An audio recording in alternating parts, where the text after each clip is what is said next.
നമുക്ക് കണ്ണടച്ച് ഒരു വാക്ക് പ്രാർത്ഥിക്കാം. സ്നേഹം നിറഞ്ഞ പിതാവി, യേശുവേ, അവിടുന്ന് ഞങ്ങൾ മധ്യത്തിലുള്ളതിനെ ഓർത്ത് സ്തുതിക്കുന്ന കർത്താവേ. അതേ കർത്താവേ, ഞങ്ങളതിനെ സമ്പൂർണ്ണമായിട്ട് താഴ്ത്തുന്നു. അവിടുത്തെ വചനത്തിൽ നിന്ന് കർത്താവേ ധ്യാനിപ്പാൻ, അവിടുത്തെ വചനമാകുന്ന കണ്ണാടിയിൽ അങ്ങയുടെ തേജസ്സിനെ കാണുവാൻ ഞങ്ങളെ സഹായിക്കണമേ കർത്താവേ. കൃപയും സത്യവും നിറഞ്ഞവനായ കർത്താവിനെ, അതേ കർത്താവേ, അവിടുത്തെ ആ ആത്മസൗന്ദര്യത്തിൽ കാണുവാൻ കർത്താവേ, അവിടുത്തെ ആ പരിശുദ്ധിയിൽ, അവിടുത്തെ ആ സ്നേഹത്തിലും നൈർമല്യത്തിലും കാർക്കശ്യത്തിലും ഒക്കെ കർത്താവേ, അതിൻ്റെ ആ പൂർണ്ണതയിൽ അധികമായിട്ട് അവിടുത്തെ തേജസ്സിനെ കാണുവാൻ ഞങ്ങളെ സഹായിക്കണമെന്ന് പ്രാർത്ഥിക്കുന്നു കർത്താവേ. ഞങ്ങളെയും അവിടുത്തെ കാന്തയായി ചേർപ്പാൻ കർത്താവെ അവിടുന്ന് വേഗം വരാൻ പോകുന്നതിനോട് സ്തുതിക്കുന്നു. അതിനായിട്ട് കർത്താവെ ഒരുക്കപ്പെടുവാൻ ഞങ്ങൾ ഓരോരുത്തരെയും സഹായിക്കണം. പരിശുദ്ധാത്മാവ് ഞങ്ങളെ ഒരുക്കുവാനായിട്ട് ബന്ധപ്പെടുമ്പോൾ കർത്താവെ ഞങ്ങളെ പരിപൂർണ വിധേയത്വമുള്ളവരായി കാണപ്പെടുവാൻ ഞങ്ങൾ ഓരോരുത്തരെയും താഴ്ത്തി സമർപ്പിക്കുന്നു. എല്ലാത്തിലും അവിടുത്തെ പുണ്യനാമത്തെ മഹത്വപ്പെടുത്തിയായിട്ട് എല്ലാ യേശു കർത്താവിൻ്റെ വിലയേറിയ മാതിരിയുള്ള നാമത്തിൽ തന്നെ ആമീൻ. ആമീൻ. നമ്മൾ വെളിപാട് പുസ്തകം വാക്യപ്രതി വാക്യമായിട്ട് നമ്മൾ മാസങ്ങളായിട്ട് ചിന്തിച്ചുകൊണ്ടിരിക്കുകയാണല്ലോ. വെളിപാട് പുസ്തകം 14 അധ്യായത്തിൻ്റെ 4-ാമത്തെ വാക്യത്തിൻ്റെ ഒരു ആദ്യ പകുതി മാത്രമേ നമുക്ക് കഴിഞ്ഞ ആഴ്ച കാണാൻ പറ്റുകയുള്ളൂ. അപ്പം 14-ാം അധ്യായത്തിൻ്റെ 4-ാമത്തെ വാക്യത്തിൻ്റെ ബാക്കി ഭാഗം മുതൽ നമുക്ക് തുടർന്ന് ചിന്തിക്കാമല്ലോ. നമുക്കറിയാം, ഞാൻ പെട്ടെന്നൊരു സംക്ഷിപ്തം എപ്പോഴും പറയുന്നത് പോലെ, യോഹന്നാൻ അപ്പോസ്തലനെ പത്മോസ് ദ്വീപിലൊക്കെ നാടുകടത്തപ്പെട്ട സമയത്ത് യേശുക്രിസ്തുവിൻ്റെ വെളിപ്പാടുണ്ടാകുന്നത് 1-ാം അധ്യായത്തിൽ നമ്മൾ വായിക്കുന്നു. തുടർന്ന് കർത്താവ് കൊടുത്ത വചനങ്ങൾ താൻ 7 സഭകൾക്കുള്ള, അന്നത്തെ ഏഷ്യ മൈനറിലുള്ള, ഇന്നത്തെ തുർക്കി പ്രദേശത്തുള്ള 7 സഭകളിലേക്കുള്ള ആ ദൂത് 2-3 അധ്യായങ്ങളിൽ കൊടുക്കുന്നത് നമ്മൾ കാണുന്നു. അത് ഇന്ന് നമ്മളുടെ ഓരോ സഭയ്ക്കും, ഇന്നത്തെ സഭയ്ക്ക് ഏറ്റവും കാലപ്രസക്തമായിട്ടുള്ള കാര്യങ്ങളായിട്ടൊക്കെ നമ്മൾ ആ കാര്യങ്ങളെല്ലാം നമ്മൾ കണ്ടിട്ടുണ്ടല്ലോ. പിന്നെ വെളിപാട് 4-ാം അധ്യായം ആകുമ്പോഴത്തേക്കും സ്വർഗത്തിലൊരു തുറന്ന വാതിൽ കാണുന്നതും, താൻ സ്വർഗത്തിലെ പിതാവിനെ താൻ കാണുന്നു. പിതാവിനെ അവിടെ ദൂതന്മാരും കെരൂബുകളും 24 മൂപ്പന്മാരും ഒക്കെ അവരൊക്കെ സ്വർഗീയമായ ദൂതസംഘത്തിലുള്ള അവർ ദൈവപിതാവിനെ ആരാധിക്കുന്നതും, 5-ാം അധ്യായത്തിൽ പുത്രനെ അവണതനെ ആരാധിക്കുന്നതും ഒക്കെ നമ്മൾ കാണുന്നു. പുത്രൻ്റെ കയ്യിലിരിക്കുന്ന പിതാവിൻ്റെ കയ്യിലിരിക്കുന്ന ആ മുദ്രയിടപ്പെട്ട പുസ്തകം പുത്രൻ വന്ന് വാങ്ങുന്നതും, ആ പുത്രന് മാത്രമേ അതിന് യോഗ്യത ഉണ്ടായിരുന്നുള്ള കാര്യവും, ആ മുദ്രയിടപ്പെട്ട പുസ്തകത്തിലെ മുദ്രകൾ ഓരോന്നായിട്ട് 7 മുദ്രകളുള്ള പുസ്തകത്തിലെ 6 മുദ്രകൾ പൊട്ടിക്കുന്നതായിട്ട് നമ്മൾ 6-ാം അധ്യായത്തിൽ കാണുന്നു. അത് ഭൂമിക്ക് മേലുള്ള ഭൂമിക്ക് മേലുള്ള ന്യായവിധിയല്ല, അത് ഭൂമിക്ക് മേലുള്ള ന്യായവിധി 7-ാമത്തെ മുദ്രയിലാണ് അത് വരുന്നത്. എന്നാൽ ഇത് 6 മുദ്രകൾ അത് അവസാന കാലത്ത് നടക്കാനിരിക്കുന്ന സംഭവങ്ങളുടെ സൂചനകളാണ്. നമ്മൾ ഓരോ മുദ്ര പൊട്ടിക്കുമ്പോഴും ഓരോ സംഭവങ്ങൾ നടക്കുന്നതായിട്ടാണ് നമ്മൾ കാണുന്നത്. ഇപ്പം ദൈവത്തിൻ്റെ അനുമതി ഇല്ലാതെ ഒന്നും സംഭവിക്കുന്നില്ല. ഈവൻ ആദ്യത്തെ മുദ്ര പൊട്ടിക്കുമ്പോഴേ എതിർക്രിസ്തുവിന് വെളിപ്പെടൽ, അതും കർത്താവ് മുദ്ര പൊട്ടിക്കുമ്പോഴേ എതിർക്രിസ്തുവിന് വെളിപ്പെടാൻ ഒക്കെ ഉള്ളൂ. അപ്പോൾ എത്ര ദൈവത്തിൻ്റെ ആ പരമാധികാരം, ദൈവത്തിൻ്റെ ആ ഒരു സമയത്തെ കാര്യങ്ങളെല്ലാം നടക്കത്തുള്ളൂ. അപ്പോൾ ആ ഒരു അവിടെ ആദ്യത്തെ മുദ്ര പൊട്ടിക്കുന്നു, വ്യാജൻ പ്രത്യക്ഷപ്പെടുന്നു. വ്യാജൻ എന്ന് പറഞ്ഞാൽ ഇത് ക്രിസ്തുവിൻ്റെ വ്യാജനായിട്ട് ഇത് ക്രിസ്തു, വ്യാജ ഡോക്ടർ എന്നൊക്കെ പറയുന്നത് പോലെ ഇത് ഡ്യൂപ്ലിക്കേറ്റ്, ഒരു കൗണ്ടർ ഫീറ്റ് ആയിട്ട് യേശുവിനെ അനുകരിച്ചുകൊണ്ട് വെള്ളക്കുതിരമേൽ കിരീടമൊക്കെ വെച്ചുകൊണ്ട് ഇറങ്ങുന്ന ഒരു കാര്യമൊക്കെ നമ്മളവിടെ 2-ാമത്തെ വാക്യത്തിൽ കാണുന്നുണ്ട്, വെളിപാട് 6:2. പിന്നെ 2-ാമത്തെ മുദ്ര പൊട്ടിക്കുമ്പം വലിയ യുദ്ധം ഉണ്ടാകുന്നതും, പിന്നെ 3-ാമത്തെ മുദ്രയിൽ ക്ഷാമവും, പിന്നെ 4-ാമത്തെ മുദ്രയിൽ ഭൂമിയുടെ 1/4 1/4 ഓഫ് ദ പോപ്പുലേഷൻ, ജനസംഖ്യയുടെ 4/1 മരണത്തിന് വിധേയമാകുന്നതൊക്കെ നമ്മൾ കാണുന്നുണ്ട്. 5-ാമത്തെ മുദ്രയിലെ മഹോപദ്രവവും, 6-ാമത്തെ മുദ്രയിലെ കർത്താവിൻ്റെ 2-ാമത്തെ വരവും, പിന്നെ കർത്താവിൻ്റെ ക്രോധത്തിനെ കുറിച്ചുള്ളൊരു സൂചന 6-ാമത്തെ മുദ്രയിൽ നമ്മൾ കാണുന്നുണ്ട്. അപ്പോൾ 7-ാമത്തെ മുദ്ര പൊട്ടിക്കുന്നതിന് മുമ്പായിട്ട്, അതായത് 7-ാമത്തെ മുദ്രയിലാണ് ഭൂമിക്ക് മേലുള്ള കർത്താവിൻ്റെ ന്യായവിധി. അത് പൊട്ടിക്കുന്നതിന് മുമ്പായിട്ട് കർത്താവിൻ്റെ 2-ാമത്തെ വരവെങ്കിൽ തന്നെ ഭൂമിക്ക് മേലുള്ള സഭ ചേർക്കപ്പെട്ട് ഭൂമിക്ക് മേലുള്ള ന്യായവിധി ഒഴിക്കപ്പെടുന്നതിന് മുമ്പായിട്ട് ഭക്തരായിട്ടുള്ള 144,000, അതായത് 1,44,000 യഹൂദന്മാരെ മുദ്രയിടുന്ന ഒരു കാര്യമാണ് വെളിപാട് 7-ാം അധ്യായത്തിന് ആദ്യത്തെ 8 വാക്യങ്ങളിൽ നമ്മൾ കാണുന്നത്. അപ്പോൾ ആ 144,000 അതും 14-ാം അധ്യായത്തിൽ 144,000 വേറെ വേറെയാണ്. അതുവേ ഇതറേ എന്ന് പറയുന്നത് പോലെ വേറെ വേറെയാണ്. എന്ന് വെച്ചാൽ ഈ വെളിപാട് 7-ാം അധ്യായത്തിൽ 144,000 അത് യഹൂദന്മാരാ, അവിടെ 12 ഗോത്രങ്ങൾ യഹൂദന്മാരായിട്ട്. എന്നാൽ 14-ാം അധ്യായത്തിൽ 144,000 അത് കുഞ്ഞാട് പോകുന്നിടത്തൊക്കെയും അനുഗമിച്ചവരെ കുറിച്ചാണ് നമ്മളവിടെ വായിക്കുന്നത്. അനുഗമിച്ചവരെ കുറിച്ച് നമ്മളവിടെ വായിക്കുന്നത്. അപ്പോൾ അത് യഹൂദന്മാരല്ല, യഹൂദന്മാരെ തന്നെ അനുഗമിക്കുന്നവരായെങ്കിൽ അവർ ക്രിസ്ത്യാനികളായി മാറി തന്നെ. അപ്പോൾ അവർ പിന്നെ യഹൂദന്മാരായിട്ട് ഐഡൻറ്റിഫൈ ചെയ്യേണ്ട കാര്യമില്ല. ക്രിസ്തുവിൽ യഹൂദനോ യവനനോ എന്നുള്ള വ്യത്യാസമില്ല. എന്നാൽ യഹൂദന്മാരായിട്ട് തുടരുന്ന ആ ഒരു ഭക്തരെ കുറിച്ചാണ് നമ്മൾ 7-ാം അധ്യായത്തിൻ്റെ ആദ്യത്തെ 8 വാക്യങ്ങളിൽ വായിക്കുന്നത്. എന്ന 14-ാം അധ്യായത്തിൽ അത് കാന്തയായി തീരുന്ന ജയാളികളായിട്ടുള്ള ജയാളികളെക്കുറിച്ചാണ് 14-ാം അധ്യായത്തിൽ പറയുന്നതെന്നുള്ള കാര്യമൊക്കെ നമ്മൾ വെളിപാട് 3:12 കോറിലേറ്റ് ചെയ്ത് നമ്മളത് കണ്ടായിരുന്നു. ജയാളികൾക്കാണ് നെറ്റിയിൽ പിതാവിൻ്റെയും പുത്രൻ്റെയും പുത്തൻ യെരൂശലേമിൻ്റെയും നാമമൊക്കെ എഴുതും എന്നുള്ള കാര്യം പറയുന്നത്. ജയാളികളുടെ നെറ്റിമേൽ എഴുതും എന്ന് പറയുന്നത്. അപ്പോൾ ഈ നാമം എഴുതിപ്പെട്ടവരായിട്ടാണ് ഈ 144,000 പേര് ഇവിടെ വെളിപ്പെടുന്നത്. അപ്പോൾ അവരാണ് ജയിക്കുന്നവർ. പാപത്തെ, ലോകത്തെ, ജഡത്തെ, പിശാചിനെയൊക്കെ ജയിക്കുന്നവർ. പാപത്തെ എന്ന് പറയുമ്പോൾ അത് ലോകം, ജഡം, പിശാച് ലോകത്തിന് അധിപതിയായിട്ട് ലോകവ്യവസ്ഥയിലൂടെ, ജഡത്തിലൂടെ ഉണ്ടാക്കുന്ന ആ പാപത്തിൻ്റെ വ്യാപാരത്തെ എല്ലാം ജയിക്കുന്നവരാണ് ഈ ജയാളികളായിട്ട് 144,000 ഒരു ശേഷിപ്പായിട്ട്, റെമനൻ്റായിട്ട് അന്ന് കർത്താവിൻ്റെ കൂടെ അവിടെ സിയോൻ മലയിൽ കർത്താവിൻ്റെ കൂടെ നിൽക്കുന്നതായിട്ട് നമ്മളവിടെ വെളിപാട് 14-ാം അധ്യായത്തിൽ കാണുന്നത്. ഇവിടെ വെളിപാട് 7-ാം അധ്യായത്തിന് ആദ്യത്തെ 8 വാക്യങ്ങളിൽ യഹൂദന്മാരെ കുറിച്ചാണ് പറയുന്നത്. പിന്നെ 9-ാമത്തെ വാക്യം മുതലാണ് കർത്താവിൻ്റെ സഭ കർത്താവിനെ വരവേൽക്കുന്നതും, എണ്ണിക്കൂടാത്ത ഒരു പുരുഷാരം കർത്താവിനെ സ്തുതിക്കുന്നതും വരവേൽക്കുന്നതും, അവർ സാൽവേഷൻ, അവർ രക്ഷയെക്കുറിച്ച് പറഞ്ഞ് അവർ ദൈവത്തെ സ്തുതിക്കുന്നതായിട്ടുള്ളൊരു കാര്യം നമ്മൾ കാണുന്നുണ്ട്. പിന്നെ നിത്യതയോളം നിലനിൽക്കുന്ന ആ ഒരു കർത്താവിൻ്റെ ആശ്വാസത്തെക്കുറിച്ചൊക്കെ നമ്മൾ അതിന് 17 വരെയുള്ള വാക്യങ്ങളിൽ, 7-ാം അധ്യായത്തിന് 17 വരെയുള്ള വാക്യങ്ങളിൽ വായിച്ചിട്ട് 8-ാമത്തെ അധ്യായത്തിലാണ് 7-ാമത്തെ മുദ്ര എന്ന് പറഞ്ഞാൽ 6 മുദ്രകൾ നമ്മൾ 6-ാം അധ്യായത്തിൽ കണ്ടു. 7-ാമത്തെ മുദ്ര അവിടെ കർത്താവ് വന്നതിന് ശേഷം ഉള്ള ആ ഭൂമിക്ക് മേലുള്ള ന്യായവിധിയെക്കുറിച്ചാണ് 7-ാമത്തെ മുദ്രയിൽ നമ്മൾ വായിക്കുന്നത്. ആ 7-ാമത്തെ മുദ്ര പൊട്ടിക്കുമ്പോൾ 7 കാഹളങ്ങളുണ്ട്. 7-ാമത്തെ മുദ്രയിൽ 7 കാഹളങ്ങളുണ്ട്. 7 കാഹളങ്ങൾ 7 ദൂതന്മാർ ഊതുന്നതായിട്ടാണ് വെളിപാട് 8:2 നമ്മൾ വായിക്കുന്നത്. അപ്പോൾ ആ ഓരോ കാഹളങ്ങൾ ഊതുന്ന കാര്യങ്ങളൊക്കെ നമ്മൾ വായിക്കുന്നു. അതിൻ്റെ 4 കാഹളങ്ങൾ ഊതുന്നത് 8-ാം അധ്യായത്തിൽ കാണുന്നു. ബാക്കി 5-6 കാഹളങ്ങൾ 9-ാം അധ്യായത്തിൽ കാണുന്നു. അതെല്ലാം ഭൂമിക്ക് മേലുള്ള ന്യായവിധി. ഭൂമിക്ക് മേലെ മാത്രമല്ല, ഈവൻ ആകാശഗോളങ്ങൾക്ക് മേലെയുള്ള ന്യായവിധിയെല്ലാം അവിടെ കാണുന്നു.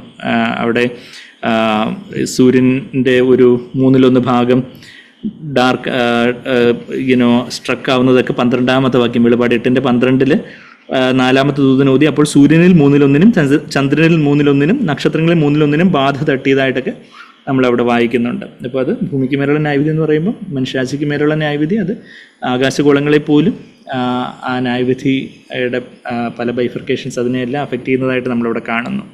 പിന്നെ 9-ാമത്തെ അധ്യായത്തിൽ 5-6 കാഹളങ്ങളാണ് നമ്മൾ കാണുന്നത്.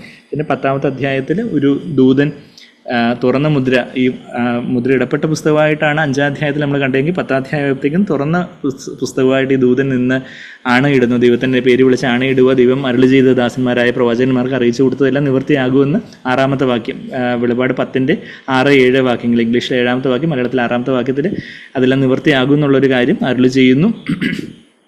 അതിനുശേഷം ആ പുസ്തകം എടുത്ത് ഭക്ഷിക്കാനായിട്ട് യോഹന്നാനോട് പറയുന്നതും യോഹന്നാൻ അത് ഭക്ഷിച്ച്, വചനം ഭക്ഷിച്ച് വീണ്ടും അത് മധുരവും കയ്പും വചനത്തിലെ കൃപയും സത്യമൊക്കെ അനുഭവിച്ച് തൻ്റെ ആത്മമനുഷ്യൻ്റെ ഭാഗമായിട്ട് ആ വചനമായി തീർന്ന് വീണ്ടും താൻ പ്രവചിക്കുന്നതായിട്ട്, ദൈവവചനം ഷെയർ ചെയ്യുന്നതായിട്ടൊക്കെ 11-ാമത്തെ വാക്യം മുതൽ നമ്മൾ വീണ്ടും കാണുന്നു. 11-ാമത്തെ വാക്യത്തിൽ അത് നീ വീണ്ടും പ്രവചിക്കേണ്ടി വരുമെന്ന് പറയുന്നു. 11-ാം അധ്യായം മുതൽ ആ കാര്യങ്ങളാണ് നമ്മൾ കാണുന്നത്. പ്രവചിക്കുന്ന തുടർന്ന് താൻ പറയുന്ന കാര്യങ്ങൾ, താൻ യോഹന്നാൻ പ്രവചിക്കുന്ന കാര്യങ്ങളാണ് പ്രവചന പുസ്തകമായിട്ട് ബാക്കി 11-ാം അധ്യായം മുതൽ നമ്മൾ കാണുന്നത്. 11-ാം അധ്യായത്തിൽ ആ കർത്താവ് വരുന്നതിന് തൊട്ട് മുമ്പുള്ള, കർത്താവ് വരുന്നത് നമ്മൾ 6-ാമത്തെ മുദ്ര എന്നൊക്കെ നമ്മൾ കണ്ടു. എന്നാൽ അപ്പോൾ 6-ാമത്തെ മുദ്രയ്ക്ക് തൊട്ട് മുമ്പുള്ള 3.5 വർഷക്കാലമുള്ള 2 സാക്ഷികളുടെ ഒരു മിനിസ്ട്രി, ശുശ്രൂഷയെക്കുറിച്ച് നമ്മൾ വായിക്കുന്നത്. മോശയുടെയും ഏലിയാവിൻ്റെയും ശുശ്രൂഷ പോലെ ഉള്ള ശുശ്രൂഷകൾ. മോശ ഏലിയാവും പഴയ നിയമത്തിലെ ഏറ്റവും വലിയ ദാസന്മാരായിരുന്നു. എന്നാൽ അവരുടെ ശുശ്രൂഷയെ പോലുള്ള ശുശ്രൂഷയാണ് ഈ 3.5 വർഷക്കാലമുള്ള അവസാനത്തെ 2 സാക്ഷികളായിട്ടുള്ള സഹോദരന്മാരുടെ ശുശ്രൂഷ. അവർ 3.5 വർഷക്കാലം തികച്ചതിന് ശേഷം മാത്രമേ ഇത് ക്രിസ്തുവിനെ അവരെ മേൽക്കൊള്ളാൻ അല്ലെങ്കിൽ അവരെ ജയിക്കുവാൻ സാധിക്കുന്നുള്ളൂ. അവരെ ജയിക്കുക എന്ന് പറഞ്ഞാൽ അവരെ ആത്മീയമായിട്ടല്ല, അവരുടെ ബോഡിയെ ജയിക്കുക എന്ന് വെച്ചാൽ അവരെ കൊല്ലുവാൻ ആ 3.5 വർഷത്തിന് അവസാനം സാധിക്കുന്നത്. 3.5 വർഷത്തിന് അവസാനം അവരെ കൊന്നിട്ട് ആ 2 സഹോദരന്മാർ അവർ യെരൂശലേം തെരുവീതികളിൽ അവരുടെ ശവശരീരം, അവരുടെ ഡെഡ് ബോഡീസ് 3.5 ദിവസങ്ങൾ കിടക്കുന്നതായിട്ട് നമ്മൾ വെളിപാട് 11-ന്റെ 9-ാമത്തെ വാക്യത്തിൽ നമ്മൾ വായിക്കുന്നത്. അതിനുശേഷം ആ 3.5 ദിവസത്തിന് ശേഷം അവർ ഉയർത്തെഴുന്നേൽക്കുന്നതായിട്ടും ഒക്കെ നമ്മൾ കാണുന്നുണ്ട്. അതിനുശേഷമാണ് നമ്മൾ പിന്നെ 7-ാമത്തെ കാഹളത്തെക്കുറിച്ച് വായിക്കുന്നത്. 6 കാഹളങ്ങളെക്കുറിച്ച് നമ്മൾ 8, 9 അധ്യായങ്ങളിൽ കണ്ടു. 9-ാം അധ്യായത്തിൽ 6-ാമത്തെ കാഹളം വരെ കണ്ടു. പിന്നെ 7-ാമത്തെ കാഹളമാണ് 11-ാം അധ്യായത്തിന് 15-ാമത്തെ വാക്യത്തിൽ. അത് കർത്താവിൻ്റെ രാജ്യത്വം സ്ഥാപിക്കപ്പെടുന്ന ഒരു കാര്യം. ആ ന്യായവിധിക്കെല്ലാം ശേഷം ഭൂമിക്ക് മേലുള്ള ന്യായവിധികളാണ് 6 കാഹളങ്ങൾ. 7ാമത്തെ കാഹളങ്ങളിൽ കർത്താവ് തൻ്റെ രാജ്യത്തെ സ്ഥാപിക്കുന്നു. കർത്താവ് ഈ ഭൂമിയിലെ കർത്താവിൻ്റെ 2ാമത്തെ വരവിന് ശേഷം ഒരു 1000 വർഷക്കാലമുള്ള ഒരു ഭരണം, മിലിനിയൽ റെയിൻ, 1000 വർഷക്കാലം സഹസ്രാബ്ദ വാഴ്ചയാണ് നമ്മൾ അവിടെ 7ാമത്തെ കാഹളത്തിൽ കാണുന്നത്. അപ്പോൾ അതോടൊപ്പം കർത്താവിൻ്റെ മക്കൾക്ക്, ദൈവമക്കൾക്ക്, നമുക്ക് ഓരോരുത്തർക്കുമുള്ള പ്രതിഫലമൊക്കെ ആ സമയത്താണ് കിട്ടുന്നത്. അത് നമ്മൾ വെളിപ്പാട് 11-ന്റെ 18ാമത്തെ വാക്യത്തിൽ നിന്റെ ദാസന്മാരായ പ്രവാചകന്മാർക്കും വിശുദ്ധന്മാർക്കും ചെറിയവരും വലിയവരുമായ നിന്റെ ഭക്തന്മാർക്കും പ്രതിഫലം കൊടുപ്പാനും ഭൂമി നശിപ്പിക്കുവാനുള്ള കാലവും വന്നു എന്നുള്ളൊരു കാര്യം നമ്മളവിടെ വായിക്കുന്നത്. അപ്പം അവിടെ ആ പ്രതിഫലം കൊടുക്കുന്നൊരു കാര്യം ആണ് അവിടെ 18ാമത്തെ വാക്യത്തിൽ കാണുന്നത്. അപ്പോൾ അതിനുശേഷം 1000 വർഷക്കാലം ഭരണം, ആ പ്രതിഫലത്തിനനുസരിച്ചായിരിക്കും 1000 വർഷക്കാലം ഭരണത്തിൽ കർത്താവിനോടൊപ്പം നമ്മൾ എത്രമാത്രം ചേർന്നിരിക്കുന്നു എന്നുള്ള കാര്യം അവിടെ അവിടെ അത് വെളിപ്പെടുന്നത്. പിന്നെ 1000 വർഷക്കാലത്തിന് ഭരണത്തിന് ശേഷമാണ് സാത്താനെ, ആ 1000 വർഷക്കാലം സാത്താനെ അഗാധ കൂപത്തിൽ, ബോട്ടംലെസ് പിറ്റിലായിരിക്കും എന്നുള്ള കാര്യമൊക്കെ വെളിപാട് 20 നമ്മൾ വായിക്കുന്നുണ്ട്. അതിനുശേഷം സാത്താനെ 1000 വർഷക്കാലത്തിന് ശേഷം തുറന്നു വിടുമ്പം സാത്താൻ വീണ്ടും വഞ്ചിക്കപ്പെടാനായിട്ട് ആൾക്കാർ നിന്ന് കൊടുക്കുന്നു, അവർ സാത്താൻ്റെ കൂടെ. പിന്നെ അവസാന ന്യായവിധിയൊക്കെ വെളിപാട് 20-ാം അധ്യായത്തിൻ്റെ 11 മുതൽ 15 വരെയുള്ള വാക്യങ്ങളിൽ പിന്നെ ആ വെള്ള സിംഹാസനം, white throne judgment, great white throne judgment, വലിയൊരു വെള്ള സിംഹാസനത്തിൻ്റെ മേലുള്ള ഇരുന്നുകൊണ്ടുള്ള കർത്താവിൻ്റെ ന്യായവിധിയെക്കുറിച്ച് അവിടെ അവിശ്വാസികളുടെ ന്യായവിധി. അപ്പം വിശ്വാസികളുടെ ദൈവമുമ്പാകെ, കർത്താവിൻ്റെ മുമ്പാകെ നമ്മുടെ ജീവിതത്തിന് കണക്ക് കൊടുക്കുന്ന ഉള്ള ഒരു പ്രതിഫലം വാങ്ങുന്നത്, പിന്നെ അവിശ്വാസികളുടെ ന്യായവിധിയും തമ്മിലുള്ള ഒരു 1000 വർഷക്കാലത്തിൻ്റെ ഒരു ഗ്യാപ്പ് നമ്മളവിടെ കാണുന്നുണ്ട്. വെളിപാട് 11-ാം അധ്യായത്തിൽ ആ കർത്താവിൻ്റെ രാജ്യത്തിൻ്റെ സൂചന നമ്മൾ കാണുന്നത്. വെളിപാട് 12-ാം അധ്യായത്തിൽ ഇസ്രായേലിനെ ഒരു സ്ത്രീയോട് ഉപമിച്ചിട്ട് ഇസ്രായേലിനെ സന്തതിയായിട്ടുള്ള കർത്താവിനെ ഉടുക്കിക്കളയാനായിട്ട് സാത്താൻ ഒരുങ്ങി നിൽക്കുന്നു. എന്നാൽ സാത്താൻ അത് സാധിക്കുന്നില്ല. കർത്താവ് വരുന്നതിന് 3.5 വർഷക്കാലം മുമ്പ്, ആ 3.5 വർഷക്കാലമാണ് ഈ 2 സാക്ഷികളുടെ കാര്യം 11-ാം അധ്യായത്തിൽ വായിച്ചത്. ആ 3.5 വർഷക്കാലത്തിന് തൊട്ട് മുമ്പായിട്ട് സാത്താനെ ഭൂമിയിലേക്ക് തള്ളിയിടുന്നു. 2ാം സ്വർഗ്ഗത്തിലായിരിക്കുന്ന സാത്താനെ ഭൂമിയിലേക്ക് മിഖായേൽ ദൂതൻ്റെ നേതൃത്വത്തിലുള്ള ദൂതസംഘം ഭൂമിയിലേക്ക് തള്ളിയിടുന്നതായിട്ടൊക്കെയാണ് വെളിപാട് 12-9 നമ്മൾ കാണുന്നത്. പിന്നെ സാത്താന് വലിയ ക്രോധത്തോടെ, ഭൂമിയിലേക്ക് വീണ സാത്താന് വലിയ ക്രോധത്തോടെ ആ ഒരു എന്താണ് പറയുന്നത്, അണയാൻ പോകുന്ന തിരി ആളിക്കത്തു എന്ന് പറയുന്നത് പോലെ തനിക്ക് കുറച്ച് സമയം ഉണ്ടെന്ന് അറിഞ്ഞ് അവൻ വലിയ ക്രോധത്തോടെ, 12ാമത്തെ വാക്യം വെളിപാട് 12-12 കുറച്ച് സമയമുള്ളൂ എന്ന് അറിഞ്ഞതുകൊണ്ട് അവൻ്റെ പിശാചിന് തനിക്ക് അല്പകാലമേ ഉള്ളൂ എന്ന് അറിഞ്ഞ് മഹാക്രോധത്തോടെ നിങ്ങളുടെ അടുക്കൽ ഇറങ്ങി വന്നിരിക്കുന്നു. അവിടെ ഇസ്രായേലിനെ പീഡിപ്പിക്കാൻ നോക്കുന്നു. ഇസ്രായേലിനെ ദൈവം എയർലിഫ്റ്റ് ചെയ്ത് വേറൊരു സ്ഥലത്തേക്ക് കൊണ്ടുപോകുന്നു, പോഷിപ്പിക്കുന്നു. പിന്നെ ഇസ്രായേലിൻ്റെ ബാക്കിയുള്ള സന്തതികളായിട്ടുള്ള, അതായത് സ്ത്രീകളുടെ ബാക്കിയുള്ള സന്തതികൾ എന്ന് പറഞ്ഞാൽ, ശേഷിപ്പുള്ള സന്തതികൾ എന്ന് പറഞ്ഞാൽ സഭയോട്, അതായത് അവളുടെ സന്തതിയിൽ ശേഷിപ്പുള്ളവരോട് യുദ്ധം ചെയ്യാൻ, 17ാമത്തെ വാക്യം, അതായത് സഭയോട് യുദ്ധം ചെയ്യാനായിട്ട് പുറപ്പെടുന്നതായിട്ട് നമ്മൾ കാണുന്നു. അവിടെ ഈ മഹാസർപ്പം യുദ്ധം ചെയ്യാനായിട്ട് പുറപ്പെടുന്നു. മഹാസർപ്പം ആരിലൂടെ പ്രവർത്തിക്കുന്നതെന്ന് ചോദിച്ചാൽ ഭൂമിയിലെ 2 പേരിലൂടെ പ്രധാനമായിട്ടും പ്രവർത്തിക്കുന്നത്. ആ സമയത്ത് ആരിലൂടെയൊക്കെയാണ്? ഫസ്റ്റ് ബീസ്റ്റ്, സെക്കൻഡ് ബീസ്റ്റ്, മൃഗം നമ്പർ 1, മൃഗം number 2, chess number 1, chess number 2 എന്നൊക്കെ യുവജനോത്സവത്തിൻ്റെ പേര് വിളിക്കുന്നത് പോലെ ബീസ്റ്റ് നമ്പർ 1, ബീസ്റ്റ് നമ്പർ 2. 1ാമത്തെ മൃഗമാണ് എതിർ ക്രിസ്തു. ഇവർ മനുഷ്യരാണെങ്കിലും ദൈവത്തിൻ്റെ സന്നിധിയിൽ അവർ മൃഗങ്ങൾ ഇത് കേട്ടാൽ ചിലപ്പോൾ അവർ മാനനഷ്ട കേസ് കൊടുക്കും എന്ന് പറഞ്ഞാൽ മൃഗീയോ എന്നൊക്കെ നമ്മൾ പറയുമല്ലോ. മൃഗത്തിനനുസരിച്ച് മൃഗത്തിൻ്റെ ആ ലെവലിലോട്ട് വെച്ചാൽ മൃഗത്തിന് ആത്മാവില്ല, മനുഷ്യന് ആത്മാവുണ്ട്. അങ്ങനെ ആ മനുഷ്യൻ ദൈവത്തിൻ്റെ സ്വരൂപത്തിലും സാദൃശ്യത്തിലും ആയിത്തീർന്നു. എന്നാൽ തങ്ങളുടെ ആത്മാക്കളെ സാത്താന് കൊടുത്ത് സാത്താൻ ഉള്ളിൽ കയറിയ, സാത്താൻ അധിവസിക്കുന്ന മനുഷ്യരായിട്ടാണ്, സാത്താൻ കൺട്രോൾ ചെയ്യുന്ന മനുഷ്യരായിട്ടാണ് ഈ 2 മൃഗങ്ങളും പ്രത്യക്ഷപ്പെടുന്നത് നമ്മൾ കാണുന്നത്. അവർ 2 മനുഷ്യരാണ്. ഒന്ന് യഹൂദനല്ലാത്ത ഒരു എതിർ ക്രിസ്തു, യഹൂദനായിട്ടുള്ള ഒരു കള്ളപ്രവാചകൻ. യഹൂദനല്ല എന്നുള്ളൊരു സൂചന, എതിർ ക്രിസ്തു യഹൂദനായിരിക്കില്ല എന്നുള്ളൊരു സൂചനയാണ് നമ്മൾ വെളിപാട് 13-1 അവൻ കരയിൽ നിന്ന് വന്നു എന്നുള്ളൊരു കാര്യം. അതായത് അവൻ സമുദ്രത്തിൽ നിന്ന് വന്നു. 13-1 അവൻ ഇങ്ങനെ ദൂഷണനാമങ്ങളുള്ള ഒരു മൃഗം സമുദ്രത്തിൽ നിന്ന് കയറി വരുന്നു. സമുദ്രം ജാതികളെ സൂചിപ്പിക്കുന്ന ഒരു കാര്യമായിട്ട് 17-5-15 നമ്മൾ വായിച്ചായിരുന്നു. അപ്പം സമുദ്ര ഈ ലോക വ്യവസ്ഥ ജാതികളെ സൂചിപ്പിക്കുന്ന കാര്യമായിട്ട് വെളിപാട് 17-15 നമ്മൾ വായിക്കുന്നത്. അപ്പം ജാതികളിൽ നിന്ന് ഒരാൾ, അതായത് യഹൂദനല്ലാത്ത ഒരാളായിരിക്കണം എതിർ ക്രിസ്തു. അവന് 10 കൊമ്പുണ്ടെങ്കിൽ ഈ കള്ളപ്രവാചകന് എത്ര കൊമ്പുണ്ടെന്ന് വെച്ചാൽ 2 കൊമ്പേ ഉള്ളൂ.